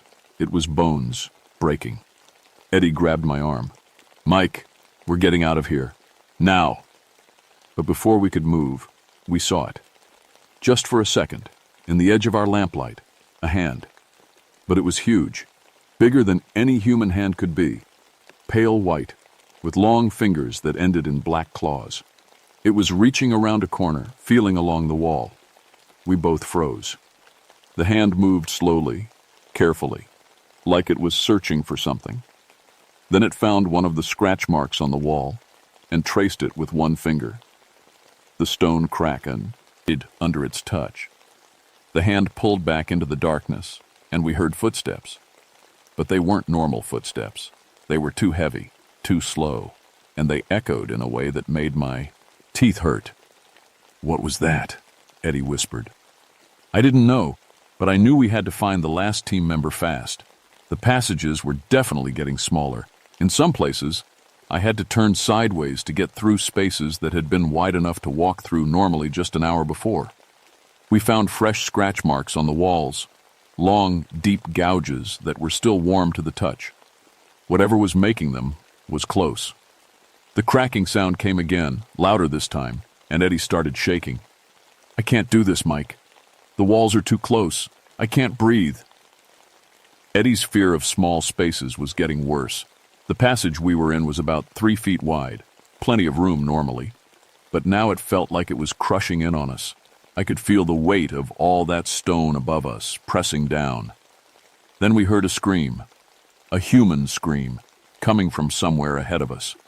It was cut off suddenly, followed by that terrible cracking sound. "That's him," I said. "That's the last team member." We moved as fast as we could through the narrowing passages. The walls were definitely closing in now. I could touch both sides at once in places where I used to be able to spread my arms wide. The cave was alive, and it was trying to crush us. Our lights went out at the same time, complete darkness. Eddie started breathing very fast. "Mike, I can't see anything. The walls are touching me." I fumbled for my emergency flare and lit it. The red light filled the passage, and I saw something that made my blood freeze. The creature was right there, not 10 feet away from us. It was huge, at least 10 feet tall, but hunched over so it could fit in the passage. Its skin was white as old bone, and its arms were too long, reaching almost to the ground. Its face was almost human, but wrong, too big, with black eyes that reflected our light like a cat's. And its hands, those horrible hands with fingers like broken sticks. But the worst part was what it was holding. The body of the 4th team member, Dave Martinez. The creature was squeezing him slowly, and I could hear his bones cracking like twigs. The creature looked at us with those black eyes, and I understood. This wasn't just an animal. It was smart. It knew we were there, and it was enjoying our fear. Eddie screamed and tried to run, but the passage behind us was too narrow now. He got stuck, wedged between the walls. The creature dropped Dave's body and started moving toward us. "Mike!" Eddie was trapped, and the creature was getting closer. I lit another flare and threw it at the thing. It didn't seem to hurt it, but it backed away from the light. That gave me an idea. "Eddie, the dynamite! I have dynamite!" But Eddie was stuck and panicking. The creature reached out with one of those long arms and grabbed him around the waist. I heard his ribs crack as it lifted him off the ground. "Mike, help me!" Eddie's voice was high and scared. I pulled out a stick of dynamite and lit the fuse. "Let him go!" The creature looked at me and made a sound like rocks grinding together. Then it squeezed Eddie harder. I heard more bones break, and Eddie stopped screaming. The creature dropped Eddie and turned toward me. My friend was dead, and it was my fault. I'd failed again. The dynamite was burning down fast. I had to choose, try to save Eddie's body or save myself. The creature was reaching for me with those horrible hands. I threw the dynamite and ran. The explosion shook the whole cave. Rocks fell from the ceiling and dust filled the air. When it cleared, the creature was gone, but I could hear it moving somewhere in the darkness. It wasn't dead, just angry. I found Eddie's body in the rubble. His bones were crushed just like the others, but his eyes were still open, staring at me. Another person I couldn't. Save. The explosion had opened up a new passage, one that led deeper into the cave than I'd ever been. Hot air was rushing out of it, carrying that rotten egg smell and something else. The smell of old death. I knew I should run. I should get out of the cave and seal it forever. But I also knew this thing would kill again if I didn't stop it. More people would die, and it would be my fault. I followed the passage deeper. The walls here were covered in those scratch marks, thousands of them, like the creature had been clawing at the stone for years. The passage opened into a huge chamber, and when I lit my last flare, I saw something that made me sick. Bones. Hundreds of them, maybe thousands. They were piled against the walls like firewood, and they were old. Some of them looked like they'd been there for centuries. This creature had been killing people for a very long time. In the center of the chamber, the creature was waiting for me. It was bigger here, standing at its full height. Its black eyes reflected my flare light, and when it opened its mouth, I saw teeth like broken glass. "You cannot leave," it said. Its voice was like rocks falling down a deep hole. "You have seen too much." I understood then. This wasn't just a monster.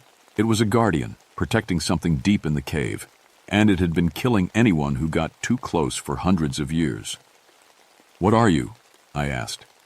It tilted its head. "I am the Bone Crusher. I keep the deep places safe. You surface dwellers are too curious, too greedy. You take and never give back." The creature started moving toward me, and I could see the walls of the chamber getting smaller. It was going to crush me just like it had crushed the others. I had 2 sticks of dynamite left. If I was going to die, I was going to take this thing with me. "I'm not like them," I said. "I save people. I don't take things." The creature stopped. "You failed to save your friend. You failed to save the boy. You will fail to save yourself." It knew about Tommy. Somehow this monster knew about every person I'd failed to save. The guilt hit me like a physical weight. "That's right," I said. "I failed, but I'm not going to fail again." I lit both sticks of dynamite and held them up. "If I die, you die with me." The creature's eyes went wide. For the first time, it looked scared. "You would destroy yourself to stop me?" "Yes." The creature looked at the bones piled around the chamber, then back at me. "Very well. Leave this place. Seal the passages. Tell your people that the deep places are forbidden. Do this, and I will sleep again. And if I don't, then I will come to the surface. I will crush every bone in your town until you learn to stay away." I believed it. This thing was old and powerful, and it had been patient for centuries. It could wait, but it could also kill everyone I cared about. "I'll seal the passages," I said, "but you have to promise no more killing." The creature nodded slowly. "The bargain is made." I backed away, holding the lit dynamite. The creature watched me go, and I could feel its black eyes on my back until I was out of the chamber. I used the last of my dynamite to seal the deep passages. The explosions brought down tons of rock, blocking the way to the creature's chamber. Then I made my way to the surface, carrying Eddie's body. The official report said there was a cave-in due to the storm and unstable rock. 4 people died in a tragic accident. I was the only survivor, and I was treated like a hero for trying to save them. But I knew the truth. I'd made a deal with a monster, and I had to keep my end of the bargain. The first thing I did was talk to old Pete. When I told him about the Bone Crusher, he just nodded. "My grandfather's grandfather knew about that one," he said. "They called it the Guardian of the Deep Places. It was sleeping for many years, but the new people woke it up with their digging and exploring." "Why didn't you tell? Me?" Pete shrugged. "You wouldn't have believed me. White people never believe the old stories until it's too late." He was right. I wouldn't have believed him. But now I had to make sure nobody else made the same mistake. The Park Service agreed to permanently seal the deep passages for visitor safety. I made sure the seals were strong and that nobody could get through them. I also started watching the cave entrances, looking for signs that the creature might be trying to get out. But the real change was in me. I couldn't go into small spaces anymore. Even thinking about it made me sweat and shake. My doctor said it was trauma from the cave-in, but I knew better. The creature had gotten into my head, and it was still there. I was transferred to surface duties. I became a naturalist, teaching visitors about the safe parts of the cave. I never went more than 100 feet underground, and I never went alone. Sometimes, late at night, I could hear things moving in the sealed passages. Scratching sounds, like claws on stone, and sometimes tourists would report that their lights flickered in certain parts of the cave, or that they heard sounds like bones breaking in the distance. I always checked these reports personally. So far, the seals were holding, but I know it's still down there. The bone crusher, the guardian of the deep places, waiting, watching, ready to keep its promise if I don't keep mine.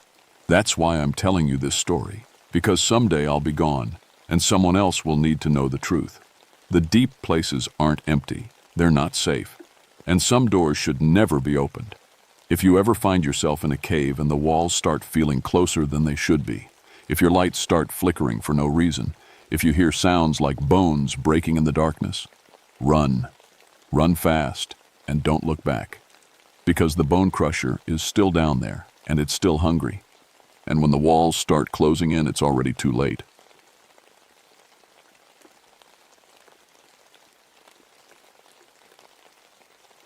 My name is Thomas Blackhawk, and I need to tell you about what happened in the Manistee National Forest in October 1989.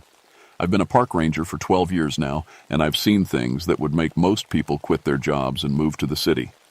But nothing prepared me for what I encountered that hunting season. People call me Tom. I'm 35, Ojibwe, and I know these woods better than most folks know their own backyards. My grandfather taught me to track when I was 7 years old. He'd take me out before dawn and show me how to read the forest like a book. Every broken twig, every scuff mark in the dirt, every change in the way birds sang. It all told a story. The Manistee is my territory. I've tracked 47 dangerous animals in my career: black bears, wolves, even a few mountain lions that wandered down from Canada. I carry my service rifle, but I also keep my grandfather's bow and arrows in my truck. He always said some things needed to be handled the old way. October 1989 was strange from the start. The weather couldn't make up its mind. Days were warm like summer, but nights dropped below freezing. Heavy fog rolled in every morning, so thick you couldn't see 10 feet ahead. And the electrical storms, I'd never seen anything like them. Lightning would crack across clear skies, and the radio would fill with static for hours afterward. But it was the animals that really bothered me. Deer were missing from their usual spots. I'd check areas where I'd seen the same herds for years, and they were just gone. The few deer I did find were skittish, jumping at every sound. Even the squirrels seemed nervous, chattering constantly like they were warning each other about something. Other rangers noticed it too. Jim Martinez, who worked the southern section, told me he'd found 3 different spots where deer had been bedded down, but something had scared them. I'm off in the middle of the night. No tracks, no scent marks, nothing to explain what had spooked them. I respected the old stories my grandfather told me. Tales of creatures that walked between the world of animals and the world of spirits. But I was also a professional. When hunters started calling in reports of a dog man or wolf that walked like a man, I figured they were seeing bears. Black bears can stand on their hind legs and look pretty scary in the right light. That's what I thought anyway. Until Bob Miller and his crew went missing. The Miller brothers, Bob and Dan, had been hunting these woods for 15 years. They knew what they were doing. Bob was the careful one, always checking his equipment twice. Dan was the better shot, but Bob was the planner. Their friend Roy Clark had been hunting with them for the past 5 years. These weren't city guys playing dress-up in the woods. These were serious hunters who respected the forest and knew how to survive in it. They'd gotten permits for a section about 8 miles north of the main camping area. It was good deer country, but remote. The only way in was by logging roads that turned into muddy tracks when it rained. They'd set up camp on Thursday, planning to hunt through Sunday. When they didn't check in by Sunday night, Bob's wife called the ranger station. She wasn't the type to panic, but she knew her husband's habits. Bob called every night during hunting season, without fail. When Monday morning came and went with no word, she asked us to check on them. I took the call. It was my job, and I knew that area better than anyone. The plan was simple: drive out to their camp, make sure they were okay, and probably give them a lecture about keeping in touch. I figured their radio had died or they'd gotten their truck stuck in the mud. I should have known better. The forest was trying to tell me something was wrong. As I drove the logging road that morning, I noticed the silence. No birds singing, no squirrels chittering. Even the wind seemed to hold its breath. But I was thinking like a professional, not like my grandfather's grandson. I was about to learn the difference between hunting animals and hunting something that could hunt you back. I reached the Miller camp around 10 in the morning. The fog was just starting to lift, and I could smell their cold campfire before I saw their tents. Everything looked normal at first glance. 2 tents set up properly, truck parked where it should be, camp chairs arranged around the fire pit. But something felt wrong. The silence was too complete. When you're in the woods, there's always some kind of sound. Insects, birds, small animals moving through the underbrush. Here, it was like the forest was holding its breath. I called out as I approached. "Bob? Dan? Anybody here?" My voice seemed to disappear into the fog without an echo. I walked through the camp, checking everything. The tents were zipped shut, sleeping bags still laid out inside. Their food was stored properly, hung up to keep it away from bears. Their hunting rifles were cleaned and ready, leaning against a tree. That's when I found the first thing that made my skin crawl. 3 coffee cups sat on the makeshift table they'd made from a log. The coffee was still in them, covered with a thin skin of mold. It had been sitting there for days, but the cups were arranged in a perfect triangle, like someone had placed them there on purpose. I radioed back to the station. "Base, this is Ranger Blackhawk. I'm at the Miller camp. No sign of the hunters, but their gear is all here. Looks like they've been gone for a while." "Copy, Tom. Any signs of struggle?"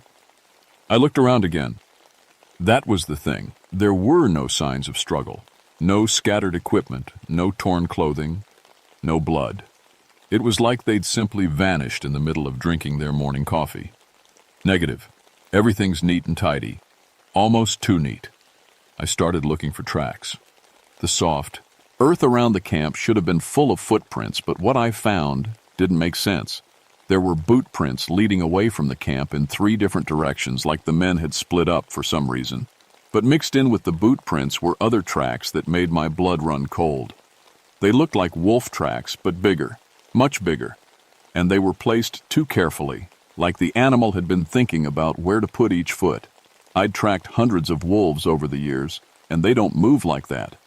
Wolves run, they trot, they pad along efficiently. These tracks showed an animal that was stalking, taking its time, placing each step with purpose.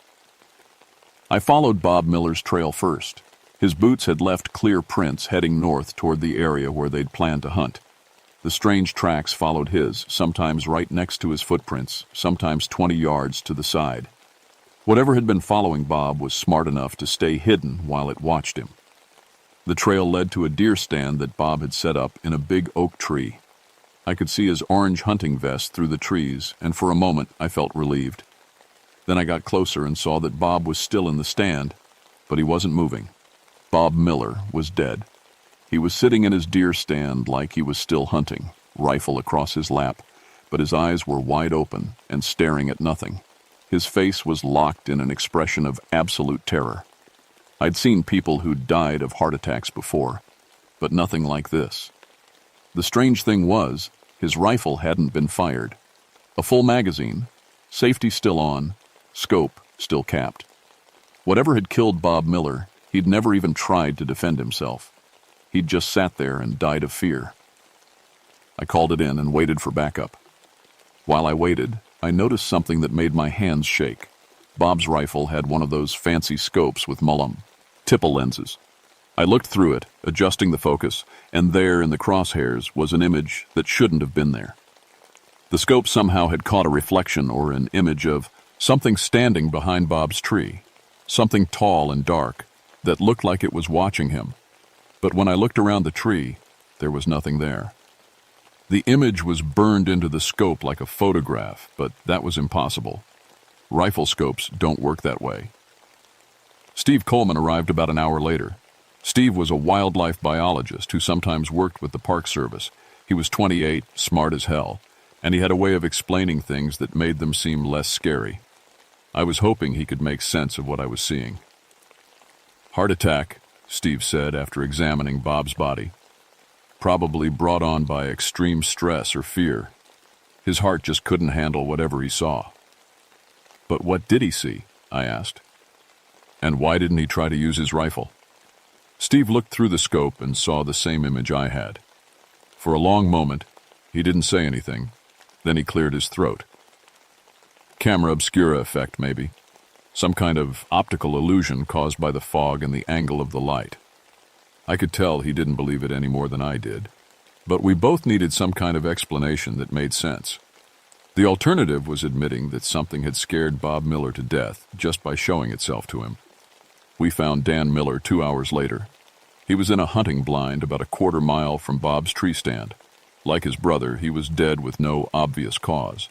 But Dan's body told a different story. He'd been positioned carefully, almost like he was bait in a trap. His rifle was missing. We found it 50 yards away, broken in half like something had snapped it over its knee. The barrel was twisted into an impossible shape, and there were deep gouges in the metal that looked like claw marks. "No animal did this," Steve said, holding the ruined rifle.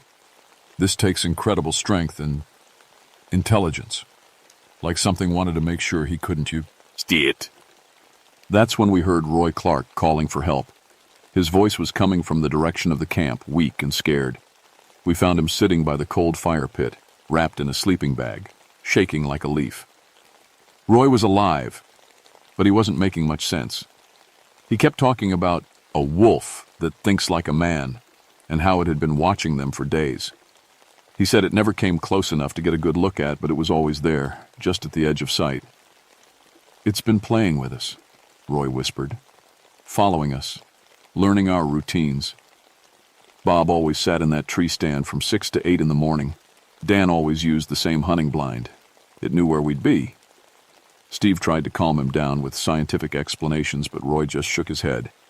"You didn't see it, Doc. This thing isn't just smart. It's tactical. It knows how to hunt hunters." As we helped Roy pack his gear, I noticed something that made my stomach drop. Our radio, which had been working fine all morning, was now picking up something else. Between the static and the official chatter, I could hear breathing. Slow, deliberate breathing that sounded almost human. But not quite. We got Roy Clark to the hospital in Manistee, but he wasn't much better after the doctors looked him over. No injuries, just exhaustion, and what they called acute stress reaction. He kept insisting that something had been hunting them, something that was too smart to be a normal animal. Steve and I drove back to the forest that afternoon. We needed to examine the scene more carefully and figure out what had really happened. The rational part of my mind was still trying to make sense of it all. Maybe it was a rogue bear, or a pack of wolves, or even a person playing some kind of sick game. But the part of me that remembered my grandfather's stories knew better. The forest felt wrong in a way that had nothing to do with science or logic.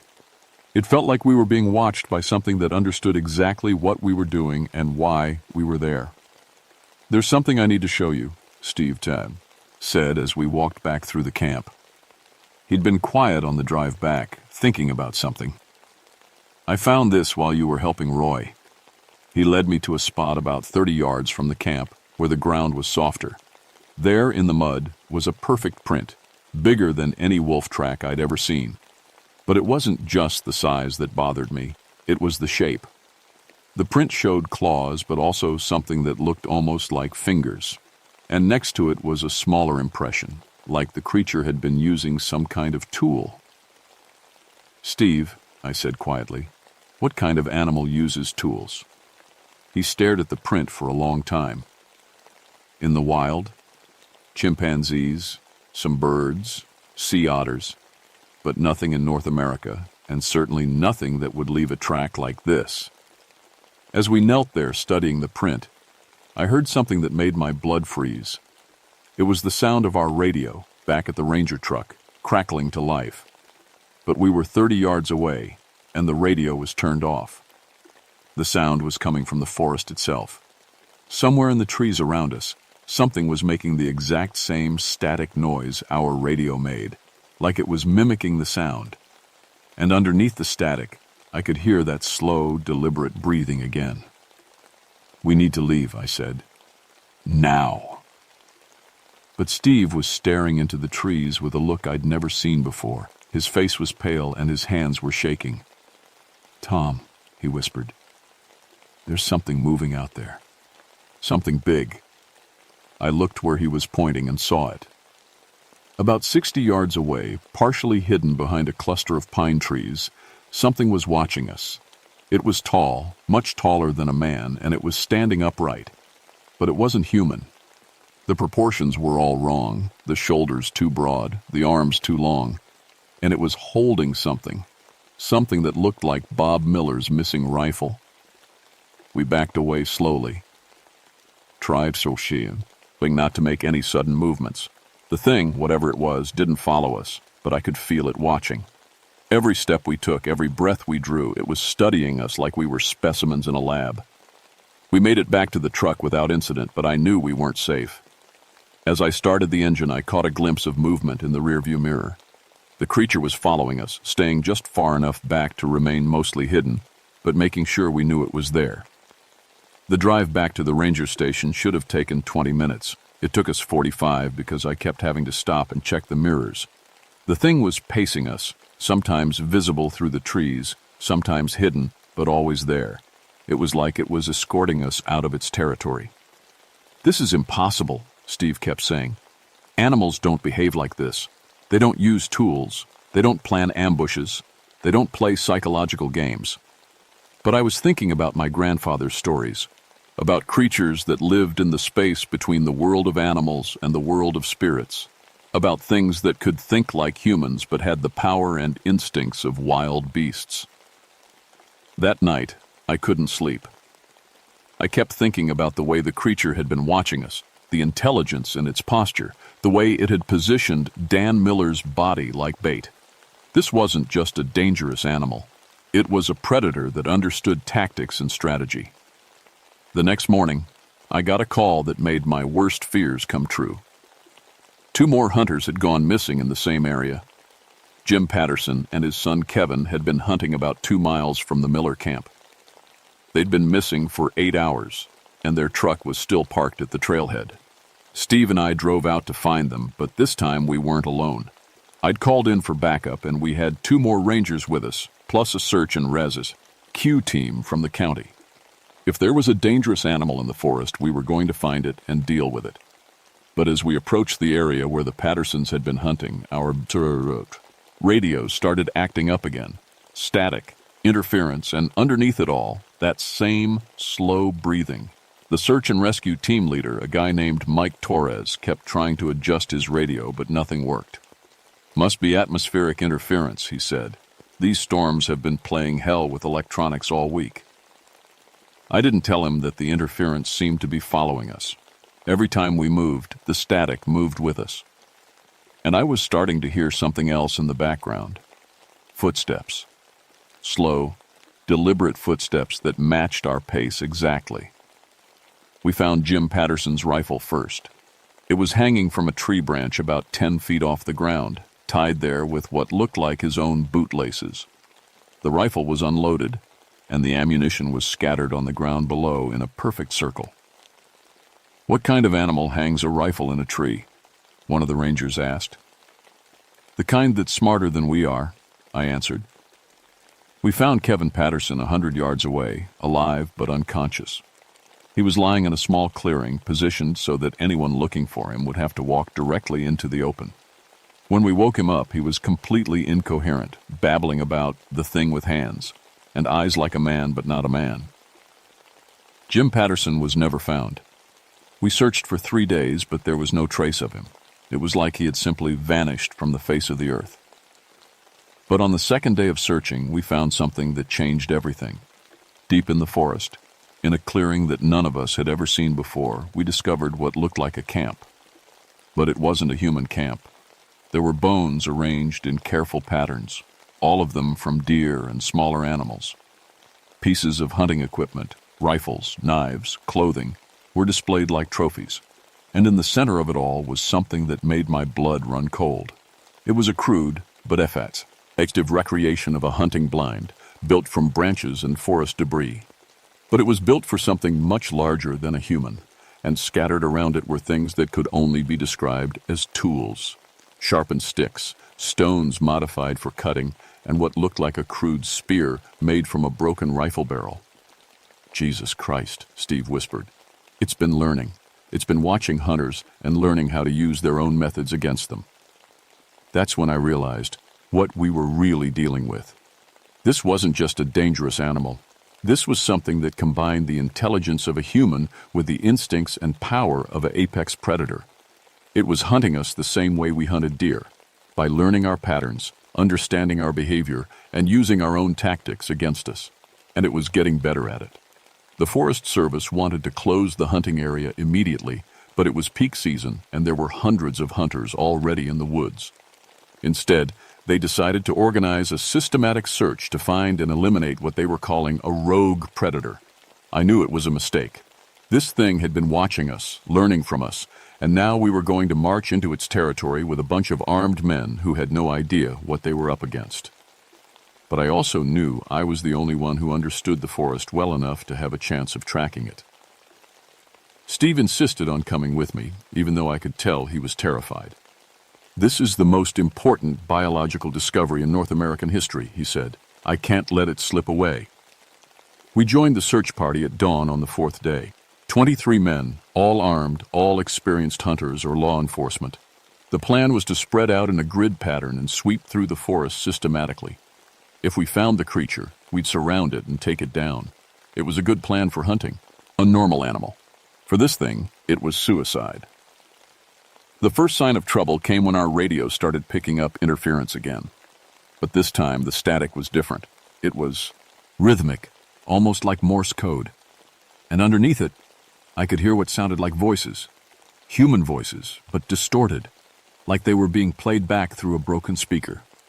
That's impossible, the search team leader said. Radios don't work that way. But I was listening to the voices, and I was starting to recognize them. They were the voices of the missing hunters, Bob Miller, Dan Miller, Jim Patterson. Their last words, somehow captured and played back by the creature. That's when I understood what we were really dealing with. This wasn't just an intelligent predator. This was something that existed in the space between the natural world and the supernatural world. Something that could manipulate not just the environment, but reality itself. Steve grabbed my arm. Tom, look at the trees. I looked where he was pointing and saw them. Scratches in the bark, but not random scratches. These were symbols, carved deliberately into the trees. They formed a pattern that led deeper into the forest, like a trail of breadcrumbs. It's leading us somewhere, I said. Or leading us into a trap, Steve replied. We followed the symbols, and the other search teams followed us. With every step, the radio interference got stronger, and the voices got clearer. I could hear Bob Miller's last words. What is that thing? Dear God, what is that thing? And Dan Miller. It's not an animal, it's something else. The symbols led us to the same clearing where we'd found the creature's camp. But now it was different. The bones were arranged in new patterns, and the hunting equipment was displayed like it was waiting for us. And in the center of the clearing, standing next to the crude hunting blind, was the creature itself. It was 9 feet tall, covered in dark fur that looked almost black in the shadows. Its body was like a cross between a bear and a wolf, but it stood upright like a man. Its arms were long and powerful, ending in hands that looked almost human but had claws instead of fingernails. But it was the eyes that terrified me the most. They were intelligent, calculating, and completely aware of what was happening. This thing understood that we were there to kill it, and it had planned for this moment. It was holding Jim Patterson's rifle, and it was pointing it at us. Nobody move, I whispered. Nobody even breathe. The creature tilted its head, studying us. Then it did something that made my blood freeze. It spoke, not in words, but in the voices of the dead hunters. Bob Miller's voice came out of its mouth. "Help me. Please, help me." Then Dan Miller's voice. "It's been watching us for days." Then Jim Patterson. "Kevin, run. Just run." The search party started to panic. Some of the men raised their rifles, others backed away. But the creature was faster than anything I'd ever seen. It dropped the rifle and charged. What happened next was chaos. The creature moved through the search party like a force of nature, knocking men down, scattering weapons, creating confusion and terror. But it wasn't trying to kill anyone. It was separating us, dividing us into smaller groups. Steve and I ended up alone, cut off from the others. The creature was somewhere in the forest around us, and I knew it was hunting us specifically. We'd been the ones asking questions, the ones getting too close to the truth. "We need to get out of here," Steve said. "We need to run." But I was thinking about my grandfather's stories, about creatures that lived between worlds, about spiritual warfare, about the difference between fighting an animal and fighting something that was part spirit. "Running won't help," I said. "This thing has been playing with us from the beginning. It knows where we'll go, what we'll do. We need to fight it, but not the way we'd fight an Enmuus. Imal." I reached into my backpack and pulled out the items I'd brought from home. My grandfather's arrows, blessed by the tribal elders, a small pouch of sage and sweetgrass, and an emergency flare gun that I'd modified with prayers and sacred symbols. "What are you doing?" Steve asked. "Something my grandfather taught me," I said. "When you're fighting a creature that's part spirit, you need spiritual weapons." The creature appeared at the edge of the clearing, and for the first time I saw it clearly. It was magnificent and terrible, a perfect predator that combined the best qualities of multiple animals with human intelligence. But there was something else, something that didn't belong in the natural world. It was corrupted, twisted by anger or pain or something else that had turned it from a guardian of the forest into a hunter of humans. The creature and I faced each other across the clearing. It had learned to use human tools and tactics, but I had something it couldn't understand, the spiritual knowledge passed down through generations of my people. I knocked one of my grandfather's arrows and spoke the words he'd taught me. The arrow flew true, striking the creature in the shoulder. It howled in pain and rage, but it didn't fall. Instead, it charged. The final battle was unlike anything I'd ever experienced. The creature was incredibly strong and fast, but the blessed arrows seemed to hurt it in ways that normal weapons couldn't. And when I fired the modified flare gun, the creature actually retreated, as if the blessed fire was something it couldn't face. But I was only human, and the creature was something more. It caught me with one of its claws, ripping 3 deep gashes across my chest. I fell to the ground, bleeding and exhausted. The creature stood over me, ready to finish what it had started. But then it stopped. For a moment its eyes seemed almost human, and I saw something that might have been pain or regret. Then it turned and walked away, disappearing into the forest like a shadow. They found me 4 days later, barely alive in Chiange, delirious from blood loss and infection. I spent 2 weeks in the hospital, and when I finally told them what had happened, they said it was trauma-induced hallucinations. The official report listed the whole incident as a rogue bear attack, with the bear supposedly killed by other members of the search party. But I know what I saw. I know what I fought. And I know it's still out there. The hunting area was quietly closed for the rest of the season. They said it was for public safety and wildlife management, but I knew the real reason. The creature was still in the forest, still watching, still learning. I tried to go back to my regular duties, but I couldn't handle it. Every time I went into the deep woods, I felt like I was being watched. Every unusual sound made me reach for my grandfather's arrows, which I now carried everywhere. They transferred me to a desk job at the main office, handling paperwork and phone calls. The Ojibwe elders weren't surprised when I told them what had happened.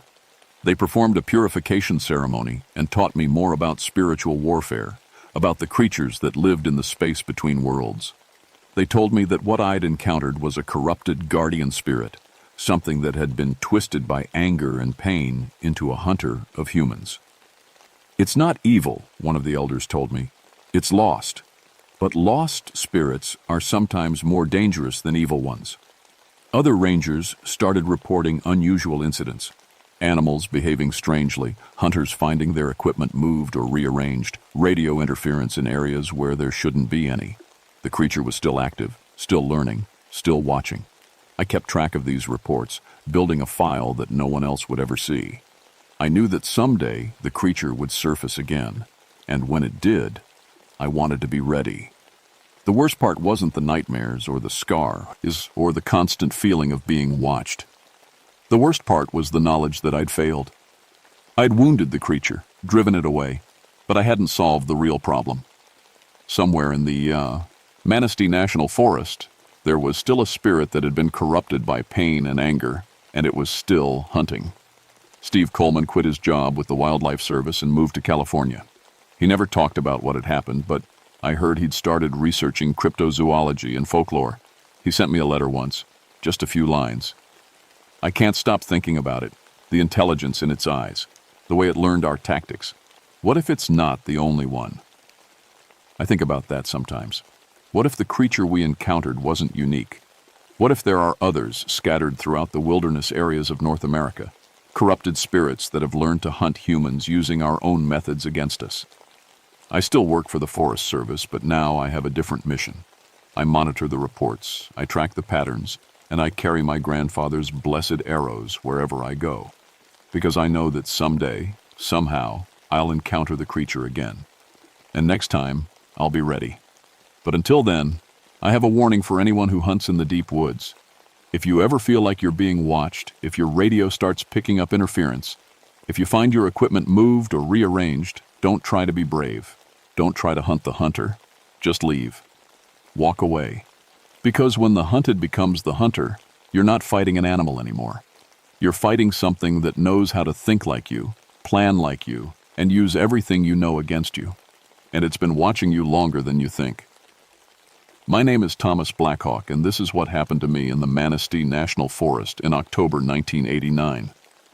I'm telling you this story not to scare you, but to warn you, because the creature is still out there, and it's still learning, and it's still hunting.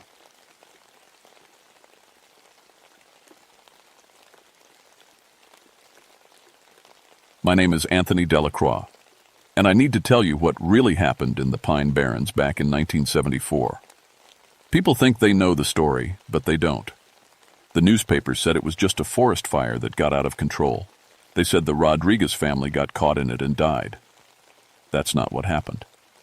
Not even close. I was 31 then, working as a ranger in the Pine Barrens of New Jersey. My dad was a ranger before me, and his dad before him. The Delacroix family has been watching over these woods for 3 generations. I knew every sand road, every creek, every place where the fire liked to hide and grow. I could smell smoke from miles away and tell you which way the wind would turn. The Pine Barrens is a strange place. Most people drive through it and see nothing but scrub pine and sand. But if you know how to look, you see something else, something older. The trees whisper stories that go back hundreds of years, stories about things that shouldn't exist but do anyway.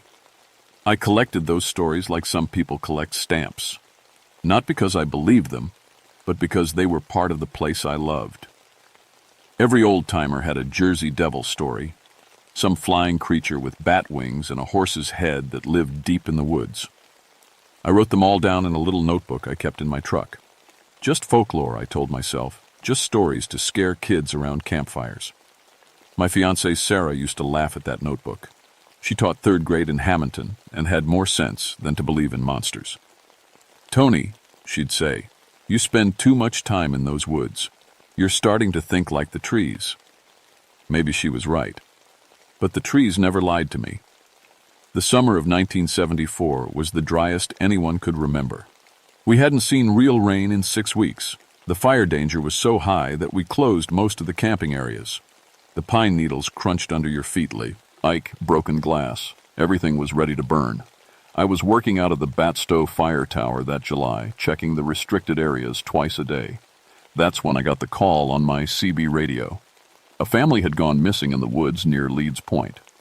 The Rodriguez family, Miguel, Elena, and their daughter, Maria. They'd been camping in a restricted area, which was stupid but not unusual. People always thought the rules didn't apply to them. The state police said they'd lost contact with the family 18 hours ago. Miguel was supposed to check in with his brother in Camden every morning. When he didn't call, the brother got worried and called us. I loaded my truck with extra water and headed out on the sand roads toward Leeds Point. The air smelled wrong that day, not just dry, but sulfurous, like rotten eggs. I figured it was just the swamp gas from the cedar bogs, but it made my stomach turn. When I reached their last known campsite, I found their car first, a blue Ford station wagon with Pennsylvania plates, parked neat and tidy under some pine trees. Nothing wrong with it at all. But when I walked toward where they'd set up camp, the wrongness hit me like a wall. The tent was there, but it was burned. Not burned from the outside like you'd expect from a campfire that got out of control. Burned from the inside out. The metal tent poles were twisted and melted, but the grass around the tent was green and untouched. No scorch marks leading to it. No signs of any outside fire at all. I'd fought 23 forest fires in my career. I knew fire better than I knew my own face in the mirror. This wasn't natural fire. This was something else. I radioed for backup and started searching the area around the campsite. The state police sent over Carl Hoffman, a young forestry graduate who'd been working with us for about 6 months. Carl was smart, but he was one of those guys woo. Ho thought his college degree made him an expert on everything. Probably used white gas for their camp stove, he said when he saw the tent. That stuff burns hot and fast. Could have melted the tent poles. I wanted to believe him. I really did. But I'd seen white gas accidents before, and this wasn't one of them.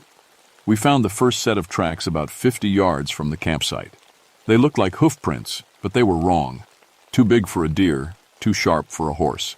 And they were burned into the sand, like whatever made them was so hot it cooked the ground. Probably a cow, Carl said. Farmers let their cattle wander sometimes. I didn't argue with him, but I knew better. I'd grown up in these woods. I knew the sound every animal made and the shape of every track. These weren't cow prints. We followed the tracks deeper into the woods. They led us away from the sand roads, into the thick pine where the trees grew close together and the light barely reached the ground. The sulfur smell got stronger with every step. My compass started acting funny. The needle would spin around and around like it couldn't find north. Carl blamed it on iron deposits in the soil, but I'd never seen anything like it before. That's when we heard the screaming. It came from deeper in the woods, high and sharp like a woman in terrible pain. But there was something else mixed in with it, something that didn't sound human at all. We ran toward the sound, crashing through the underbrush. Carl was younger and faster, but I knew the woods better. I caught up to him when he stopped dead in his tracks. Miguel Rodriguez was hanging upside down from a pine tree about 8 feet off the ground. His clothes were burned away, but his skin was hardly touched. The fire had burned him from the inside out. His eyes were gone, just black holes in his head. His mouth was open in a silent scream. But here's the thing that made my blood turn to ice water. The tree wasn't burned. The pine needles around his body were green and perfect. Whatever had done this to Miguel was hot enough to cook a man from the inside, but it hadn't hurt the tree at all. Carl threw up in the bushes. I wanted to, but I'd seen worse things in Vietnam. I forced myself to look closer. Miguel's watch had melted around his wrist. The metal was twisted and warped like it had been in a furnace. But his wedding ring was perfect. Not a mark on it. "We need to get out of here," Carl said. He was pale as milk and shaking. "We need to call this in and let the detectives handle it." I was about to agree when we heard it again. The screaming. But this time it was coming from a different direction. And this time, I recognized the voice. "Elena," I whispered. Miguel's wife. The screaming stopped suddenly, like someone had cut it off with a knife. The woods went quiet. Too quiet. No birds, no insects, no wind in the trees, just silence that felt like it was pressing down on us. Then we smelled smoke. The smoke was coming from the south, toward the cedar swamps. Carl and I ran back to my truck to get our firefighting gear. As we drove down the sandy road, I could see a column of black smoke rising above the trees. But when we got there, we found something impossible. Elena Rodriguez was standing in the middle of a perfect circle of fire. The flames were maybe 6 feet high, burning in a ring around her like someone had drawn it with a compass. She wasn't moving. She wasn't screaming anymore. She was just standing there, looking up at the sky. The fire wasn't spreading. It wasn't burning the trees or the grass outside the circle. It was just burning in that perfect ring, like it was following rules that had nothing to do with wind or fuel or any of the things I knew about fire. "Elena!" I shouted. "Elena, can you hear me?" She turned to look at me, and I saw that her eyes were black holes, just like her husband's. The fire had burned her from the inside, too, but she was still standing. Still moving. Carl was already unrolling the hose from my truck. "We can hit it with the foam," he said. "Knock down the fire and get to her." I grabbed his arm. "No, something's wrong here. This isn't natural fire." "Fire is fire," he said. And he was right, except when he wasn't. He aimed the hose at the circle of flames and hit them with everything we had. The foam should have knocked them down in seconds. Instead, the fire seemed to grow stronger. It leaped higher, burned brighter, and Elena started to scream again. But this time, the screaming wasn't coming from her mouth. It was coming from the fire itself. Carl dropped the hose and backed away. "That's not possible," he kept saying. That's not possible." The fire suddenly went out all at once, like someone had blown out a candle. Elena fell to the ground and didn't move. When we got to her, she was burned the same way as Miguel, cooked from the inside, but her skin was barely touched. The ground where the fire had been was burned black in a perfect circle. But outside the circle, the grass was green, and the pine needles were untouched. "Where's the daughter?" I asked. "Where's Maria?" We found her 20 minutes later, hiding in a hollow log about a quarter-mile away. She was alive, but she was in shock. 12 years old, dark hair, big brown eyes, that had seen too much. "Maria," I said gently. "I'm Tony. I'm here to help you. Can you tell me what happened to your parents?" She looked at me with those big eyes and whispered, "The devil came for them." Carl snorted. "Kid's in shock. She doesn't know what she's saying." But I knew better.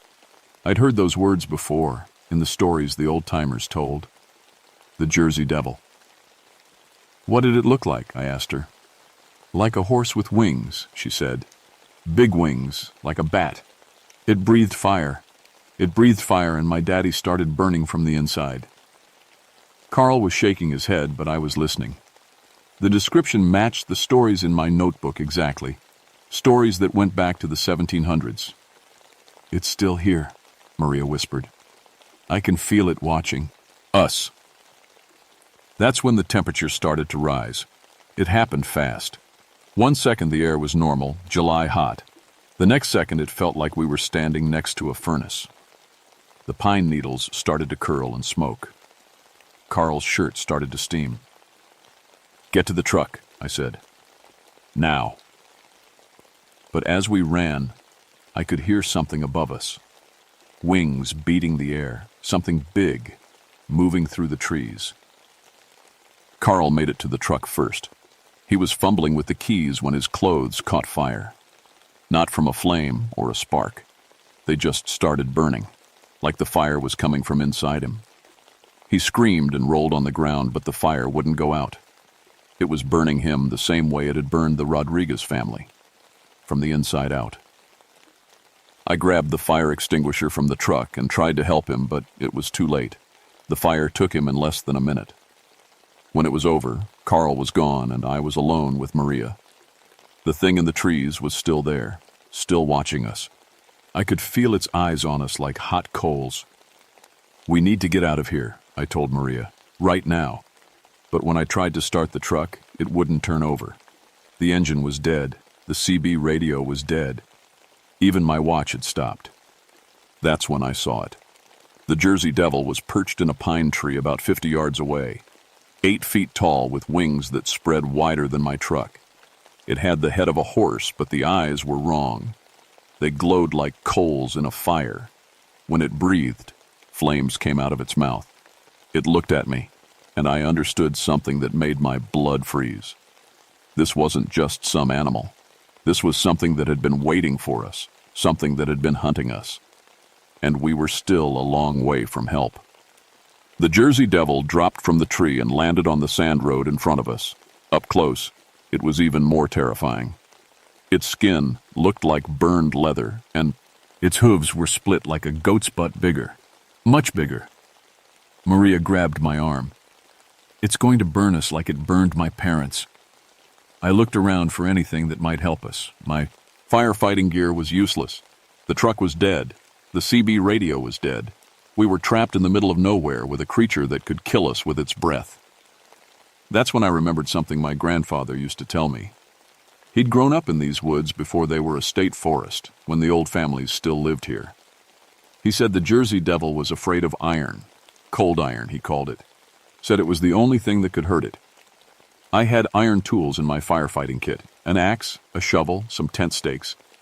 I grabbed the axe and stood between Maria and the devil.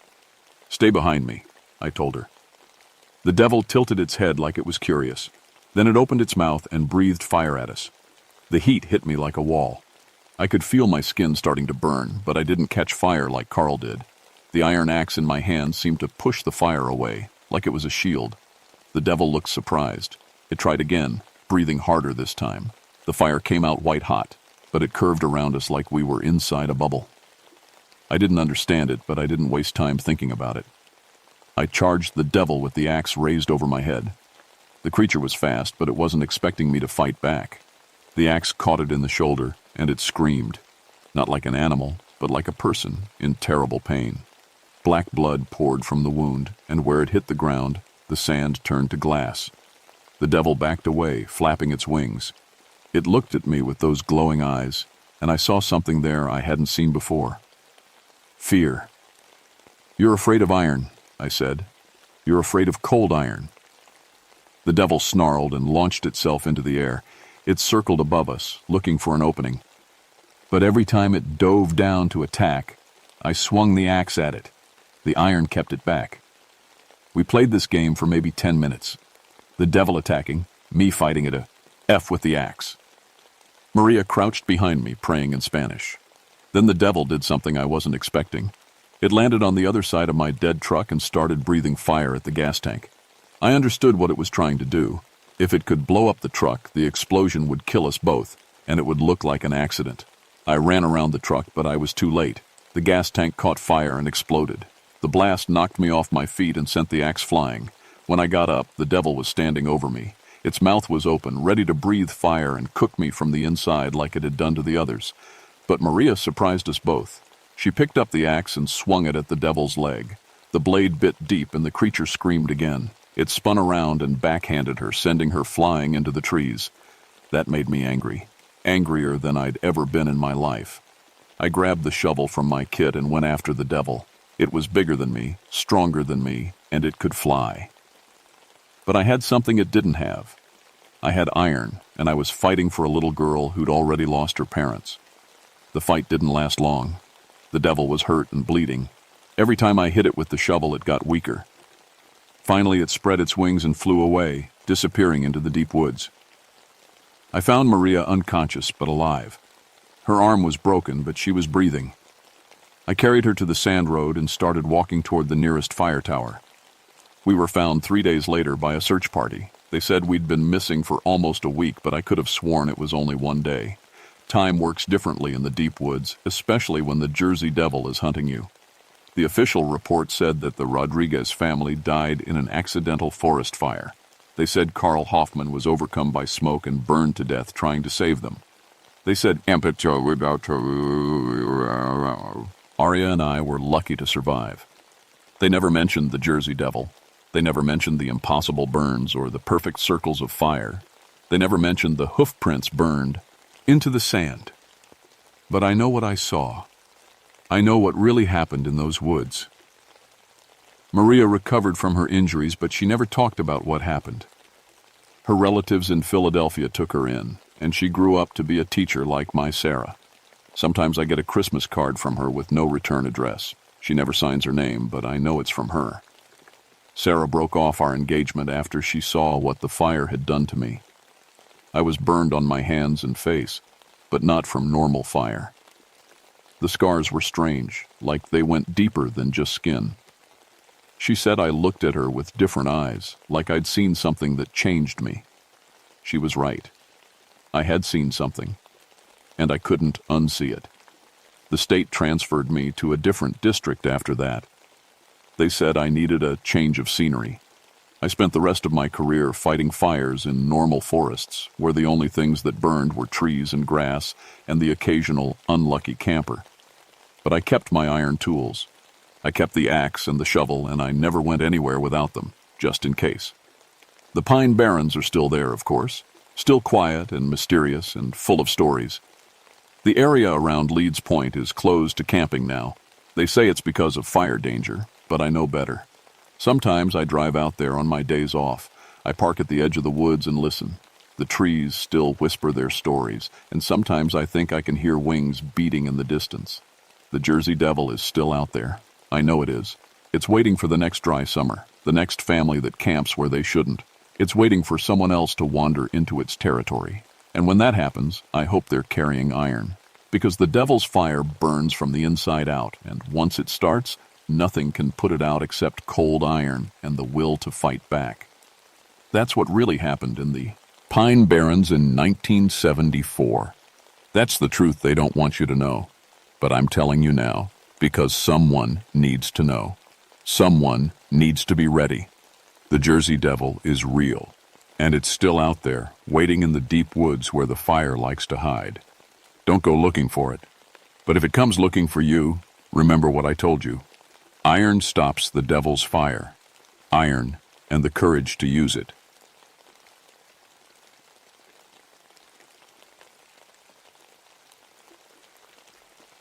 My name is Samuel Washington, and I've been a park ranger for 20 years. Most folks call me Sam. I know every creek, every muddy path, and every dangerous spot in the Ouachita National Forest. The swamps of Arkansas are my home, and I thought I knew all their secrets. I was wrong. It was July 1973, and the heat was killing everything. The air was so thick you could almost drink it. Even the alligators looked tired, lying in whatever shade they could find. My uniform stuck to my back like a second skin, and sweat dripped off my nose every few seconds. That morning I was checking the boat motor when my radio crackled to life. "Sam, you there?" It was Chief Ranger Miller, and he sounded worried. "Yeah, Chief. What's going on?" "We got a problem. Dr. Hayes and her research team haven't checked in for over a day. They were studying water plants deep in Boggy Creek. You know the area?" I knew it. Boggy Creek was about as far from civilization as you could get in our part of the swamp. The water was dark as coffee, and the trees grew so thick overhead that noon looked like evening. Even I didn't like going there alone. "I'll take a look," I said, though something in my gut told me this wasn't going to be a simple rescue. "Take someone with you. And Sam, be careful. Something feels off about this whole thing." I grabbed Luke Henderson, a marine biologist who'd been working with us for the summer. Luke was a smart guy, about 33, with the kind of curiosity that sometimes got people in trouble. He studied big water animals, alligators, snapping turtles, that sort of thing. "Ready for a boat ride?" I asked him. Luke grinned. "Always. What are we looking for?" "Missing scientists. Probably just radio trouble, but you never know." We loaded up my flat-bottom boat with emergency supplies, extra gas, and a first aid kit. The boat was perfect for swamp work. It could float in just a few inches of water and slip through the narrowest channels. I'd rescued 34 people from these swamps over the years, and that boat had never let me down. As we headed deeper into the swamp, I noticed things that made my skin crawl. The alligators were all moving in the same direction, away from Boggy Creek. In 20 years, I'd never seen them act like that. They were swimming fast, like something was chasing them. The birds were wrong, too. Usually the swamp was full of noise, frogs croaking, insects buzzing, birds calling. But as we got closer to Boggy Creek, everything went quiet. The only sound was our motor and the splash of water against the boat. "You hear that?" Luke asked. "Hear what?" "Exactly. Where are all the sounds?" I'd been thinking the same thing. The silence felt heavy, like the swamp was holding its breath. The water temperature was dropping too. In July, swamp water should be warm as a bath. But the further we went, the colder it got. By the time we reached the research area, the water felt like it came from a mountain spring. "That's not normal," Luke said, dragging his hand through the water. "Water this cold shouldn't exist here in summer." I was about to answer when we rounded a bend and saw the research station. My heart sank. The floating platform where Dr. Hayes had set up her equipment was torn apart. Expensive computers and testing gear lay scattered in the water, some pieces sinking, others floating like dead fish. Their boat was gone. Not just missing, gone. We found pieces of it hanging from tree branches 15 feet above the water line. The metal was twisted like someone had wrung it out like a wet towel. "What could do this?" Luke whispered. I didn't have an answer. In all my years, I'd never seen anything like it. Bears couldn't do this. Alligators couldn't do this. Even a tornado couldn't twist metal like that and leave it hanging in trees. Then I saw the handprints. They were pressed deep into the mud by the water's edge. At first I thought they were human. They had the right shape. But they were huge. My hand is pretty big, but these prints were twice the size. The fingers were longer than any human's, and there were deep claw marks at the tips. "Luke," I called, "come look at this." He bent down next to me, and I watched his face go pale. "Those aren't from any animal I know," he said. "They look almost human, but what? But no human has hands that big. And look at this." He pointed to the depth of the prints. "Whatever made these weighs a lot, way more than a person." I felt that old familiar fear creeping up my spine. It was the same feeling I got when I was lost in the swamp as a kid, when the darkness seemed to move and the water made sounds that weren't quite right. My son Jake was planning to become a ranger like me. He was only 16, but he already knew these swamps better than most adults. The thought of him facing whatever made these prints made my stomach turn. "We need to find the research team," I said. "They might still be alive." But as we got back in the boat, I caught Luke staring at the water with a strange look on his face. "What is it?" I asked. "I keep thinking about those prints, the way they were pressed into the mud. It's like whatever made them was coming out of the water, not going in." That's when I noticed something else. The water around the destroyed research station was moving wrong. It wasn't flowing with the current like it should. Instead, it was moving in slow circles, like something big was swimming just below the surface. Something that didn't want to be seen. We searched for 2 hours without finding any sign of the research team. The swamp stayed quiet, and that silence was getting to both of us. Luke kept checking the water temperature, and it kept getting colder. "This is impossible," he muttered. "Cold water sinks. Warm water rises. Basic physics. But this cold water is staying on top." I was about to tell him to forget the water temperature when my radio crackled.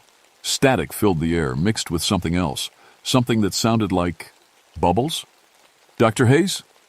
Dr. Hayes, are you there?" I called into the radio. The static got worse. Then, clear as day, I heard a voice. A woman's voice, speaking very slowly. "Help us under the water?" Luke grabbed my arm. That sounded like someone talking underwater. "That's impossible. Radio waves don't work underwater." But even as I said it, I knew something was very wrong. The voice came again, and this time it sounded like it was coming from below us, not from the radio. "Help us." Luke leaned over the side of the boat, looking down into the dark water. "Sam, there's something down there, something big." I looked where he was pointing. The water was so dark I couldn't see more than a few feet down. But there was movement, a shadow that was darker than the rest, moving slowly back and forth under our boat. "It's probably just a log," I said, but I didn't believe it. "Logs don't move like that." The shadow stopped moving. For a moment, everything was still. Then something bumped the bottom of our boat, hard. The whole boat rocked, and Luke fell backward. I grabbed the sides to keep from going over. Whatever hit us was big enough to lift a boat with 2 grown men in it. "Start the motor," Luke whispered. "Start it now." I yanked the cord, but the motor just coughed and died. I tried again. Nothing. The third time, it caught, and I gunned it toward shore. Behind us, the water exploded. Something huge broke the surface, sending waves in all directions. I only got a quick look, but what I saw made no sense. It was covered in dark hair, with arms as thick as tree trunks, and it was tall, way taller than any man. "Did you see that?" Luke shouted over the motor noise. "I saw something. I don't know what." We made it to shore and pulled the boat up on a muddy bank. My hands were shaking so bad I could barely tie the rope. Luke was staring back at the water, his face white as paper. "We need to get out of here," he said. "We can't leave without the research team." "What research team? Did you see the size of that thing? If it got them—" He didn't finish, but I knew what he meant. I'd seen what it did to their boat. I didn't want to think about what it could do to people. That's when we found the first body. Mark Thompson was one of Dr. Hayes' graduate students, a skinny kid, maybe 22 years old. We found him in a cypress tree, about 20 feet off the ground.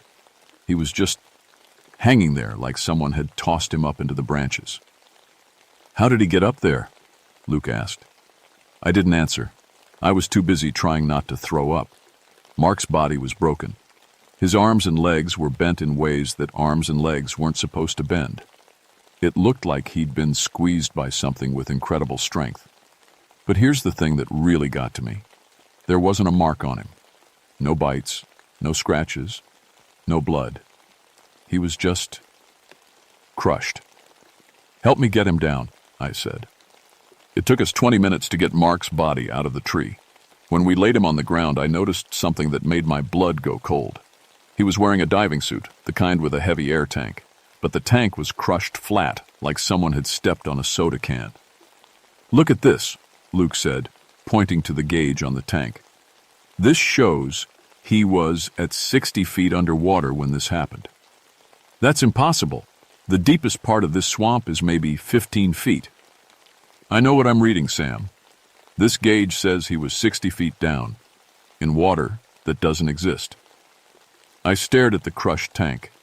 In all my years as a ranger, I'd never seen anything like it. Whatever got Mark was strong enough to crush solid metal and smart enough to put his body in a tree where we'd find it. Like it was sending us a message. We wrapped Mark's body in a tarp and loaded it into the boat. Neither of us said much. We were both thinking the same thing. If this happened to Mark, what happened to the others? As we prepared to leave, I heard something that made my skin crawl. Splashing. Big splashing, like something huge was moving through the water. But when I looked, I couldn't see anything. "It's following us," Luke whispered. "You don't know that."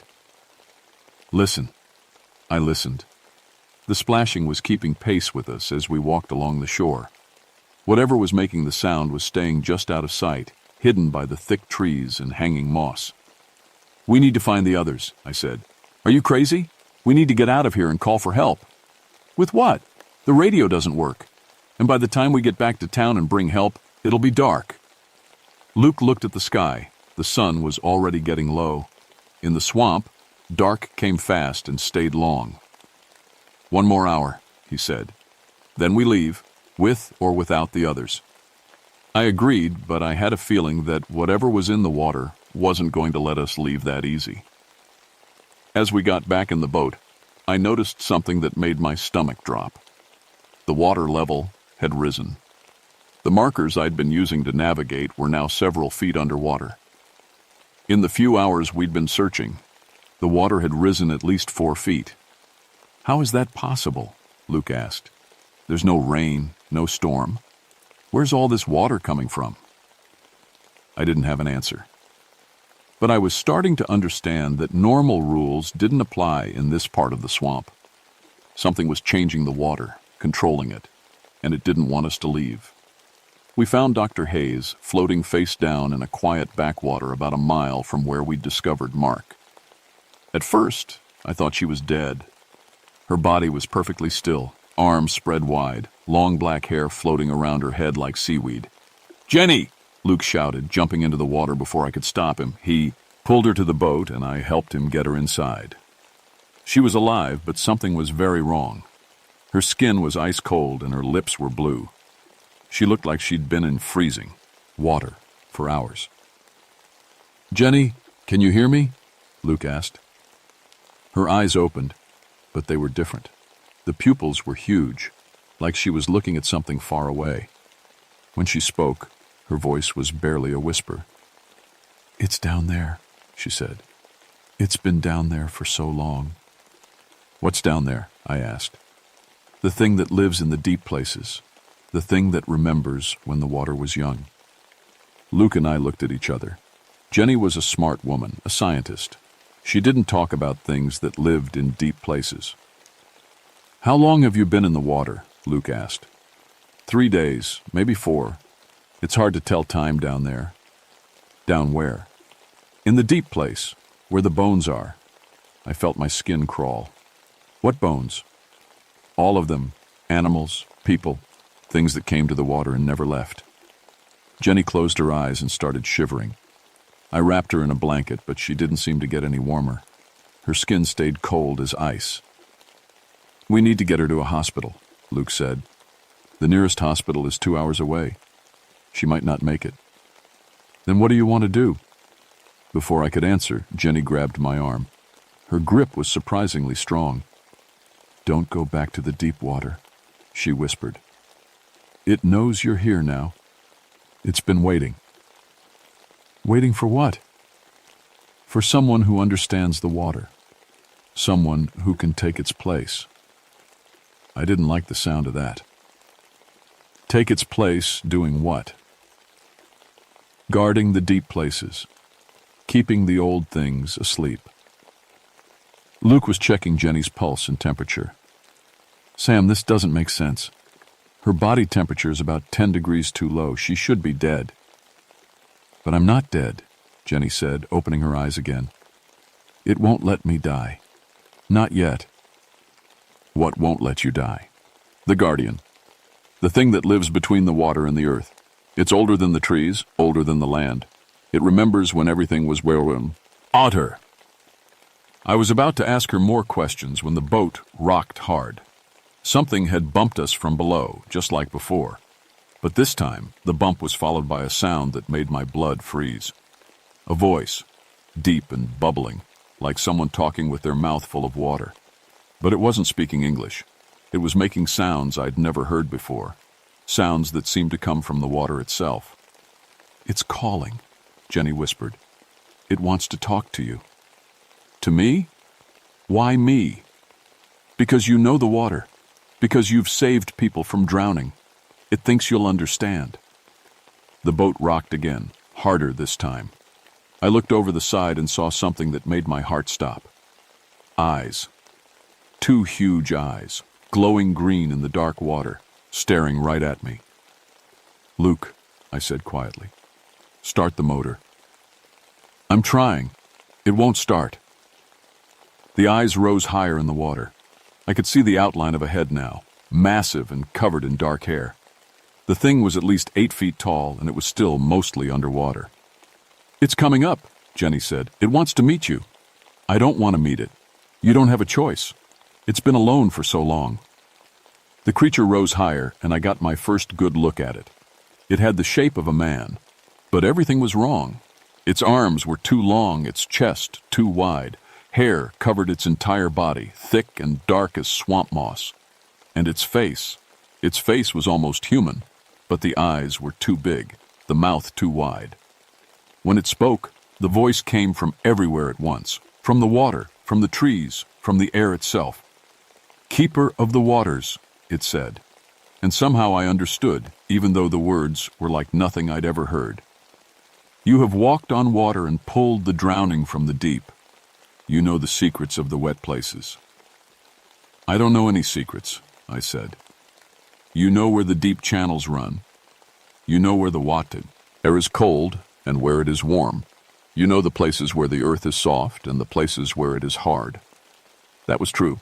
After 20 years in the swamp, I did know all those things. What do you want? I asked. To show you the deep places, to share the old knowledge, to make you understand what lives beneath. I don't want to understand. The creature's eyes grew brighter.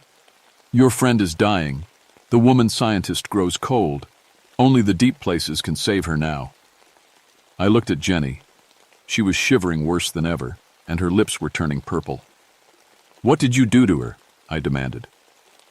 I showed her the deep places, but she is not a keeper of waters. She cannot survive the cold depths.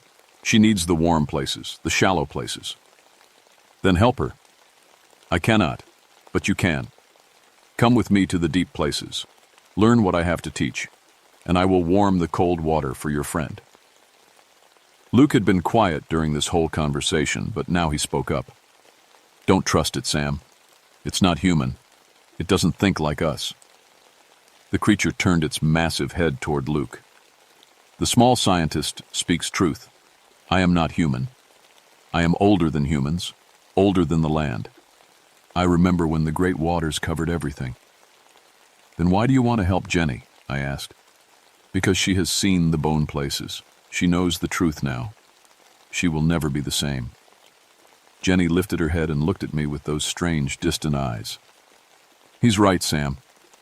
I saw things down there, old things, things that should stay buried. What kind of things? The bones aren't just from animals. They're from people. Lots of people. And they're not old bones. Some of them are fresh. My blood went cold. How fresh? Days, weeks. The creature has been feeding. The thing in the water made a sound like laughter, but it was horrible, like water bubbling up from a deep well. I do not feed on the warm-blooded, it said, but I collect, I gather. I keep the secrets of the deep places safe. Safe from what? From those who would wake the sleeping things. From those who woo. Drain the deep places dry. I was starting to understand. This creature wasn't just a monster, it was a guardian protecting something even worse than itself. What's down there? I asked. What are you guarding? The creature's eyes grew dim. Things that should not be named. Things that slept when the world was young and should sleep until the world is old. And if someone wakes them? Then the deep places will rise, and the dry places will drown, and the old hunger will walk the earth again. Jenny was getting worse. Her breathing was shallow, and her skin was turning blue. Luke was doing everything he could to keep her warm, but nothing was working. I need to get her to a hospital, I said. The hospital cannot help her now. She has been too long in the cold deep. Only the warm shallows can save her. Then create some warm shallows. I cannot, but you can. Learn the deep water ways. Become a keeper of the wet places, and I will teach you how to warm the cold and cool the warm. I looked at Jenny, dying in the bottom of my boat. I looked at Luke, scared and trying to be brave, and I made a decision that would change everything. Okay, I said, show me. The creature reached out one massive hairy arm and touched the side of our boat. The moment its skin made contact with the metal, everything changed. The water around us began to move, not flowing like a river, but moving like it was alive. It rose up in impossible spirals, creating walls of water that shouldn't have been able to stand. The boat was lifted higher and higher until we were floating 20 feet above the swamp. Do not be afraid, the creature said. I am showing you the truth of the deep places. Through the walls of water, I could see down into the swamp like I was looking through glass. And what I saw made my stomach turn. The bottom wasn't mud and plants like I'd always thought. It was Beat, overed in bones. Thousands and thousands of bones, stretching as far as I could see. How long have you been here? I whispered. Since the beginning. Since the first waters covered the first lands. I have been guardian and keeper, collector and protector. Protector of what? The creature pointed down, deeper than I'd ever imagined the swamp could go. Far below the bones, in a darkness so complete it seemed solid, something moved. Something huge. The old hunger, the creature said. The thing that ate the world before the world learned to fight back. As I watched, the massive shape in the deep darkness shifted. Just that small movement sent ripples through the water that made our boat rock. It's still alive, I breathed. It sleeps. It has slept for 10,000 years. But it grows restless. The warm-blooded multiply above. They build their cities and drain their waters. The old hunger feels the changes. It begins to wake. And you keep it asleep? I keep it fed. The bones you see are offerings. The lost, the foolish, the ones who venture too deep. They feed the old hunger in small tastes, keeping it satisfied so it does not wake fully. I felt sick. You've been killing people. I have been saving the world. Each small death prevents the great death. Each sacrifice keeps the old hunger dreaming. Jenny stirred in the bottom of the boat. Her eyes opened, and she looked up at the walls of water surrounding us. It's beautiful, she whispered, and terrible. The woman scientist understands, the creature said. She has seen the truth. She knows why the deep places must be guarded. I won't do it, I said. I won't kill people to keep that thing asleep. Then it will wake, and when it wakes, it will be hungry. It will eat the shallow places first, then the dry places. It will grow with each feeding until nothing remains but the deep, dark water. Luke had been silent, but now he spoke up. There has to be another way. There is no other way. There has never been another way. The old hunger must be fed, or it will feed itself. That's when I remembered something. My grandfather had been part Caddo Indian, and he'd told me stories about the swamp spirits. He'd said they could be fought with fire. That fire was the one thing they feared. What about fire? I asked. The creature's eyes went wide. Fire is the enemy of the deep places. Fire boils water and burns the wet earth dry. Would fire hurt the old hunger? Fire would. The creature paused. Fire would wake it. Fire would make it angry. Fire would make it rise. Or fire would kill it. No, fire would only make it stronger. The old hunger feeds on heat as well as flesh. Fire would be like a feast. I felt my hope dying. If fire wouldn't work, what would? That's when Jenny spoke up. Cold, she said. Not fire. Cold. What? The creature keeps the water cold because cold makes things sleep. The old hunger is sleeping because it's cold. If we could make it colder, it would sleep deeper, I finished. The creature was shaking its massive head. The cold places are my domain. I control the temperature of the deep waters. I cannot make them colder without making myself weaker. Then we don't need you to do it, Luke said suddenly. We need something else. Like what? Luke looked at me with excitement in his eyes. Like the deepest, coldest water in the world. Like the water from the bottom of the ocean. I didn't understand at first. Then it hit me. The diving equipment. Jenny's team had deep-sea diving gear. Right. Equipment designed to work in water so cold and deep it would kill a normal person. The creature was watching us with those huge green eyes. What are you planning? We're going to freeze your old hunger so deep it never wakes up, I said. The creature made that horrible bubbling laugh sound. You cannot reach the deep places. You are warm-blooded. You would die in the cold darkness. Maybe, but I've got to try. Jenny grabbed down at my arm. Sam, you can't. I barely survived a few hours down there. You'll freeze to death. Then I freeze to death. But I'm not going to spend the rest of my life feeding people to a monster. The creature's eyes grew bright with anger. You would risk waking the old hunger? You would risk the end of the world? I'm going to end it myself. That's when the creature attacked. It moved faster than anything that size should be able to move. One moment it was in the water below us. The next it was reaching up with arms as long as telephone poles. It grabbed our boat and pulled us down into the swamp. We hit the water hard. The boat flipped, throwing all of us into the cold, dark depths. I went under. and the first thing I felt was the incredible cold. It was like being dunked in liquid ice. I came up gasping, looking around for the others. Luke was treading water about 10 feet away, but he was already turning blue. Jenny was floating face down again, unconscious. The creature rose up out of the water in front of me, more massive than ever. This close, I could see that its skin wasn't just hairy. It was covered in scales and moss and things that looked like tiny fish. "You will not wake the old hunger," it said. "You will join the bones in the deep places." It reached for me with one of those massive hands. I tried to swim away, but the water was too cold. My muscles weren't working right. Then I remembered the emergency flare in my pocket. I pulled it out and yanked the cord. The flare burst into brilliant red light, and the creature screamed. It was a sound like nothing I'd ever heard, like the earth itself was in pain. The creature's hand stopped inches from my face. Where the flare light touched its skin, the scales were burning away. "Fire," it whispered. "The enemy of the deep places."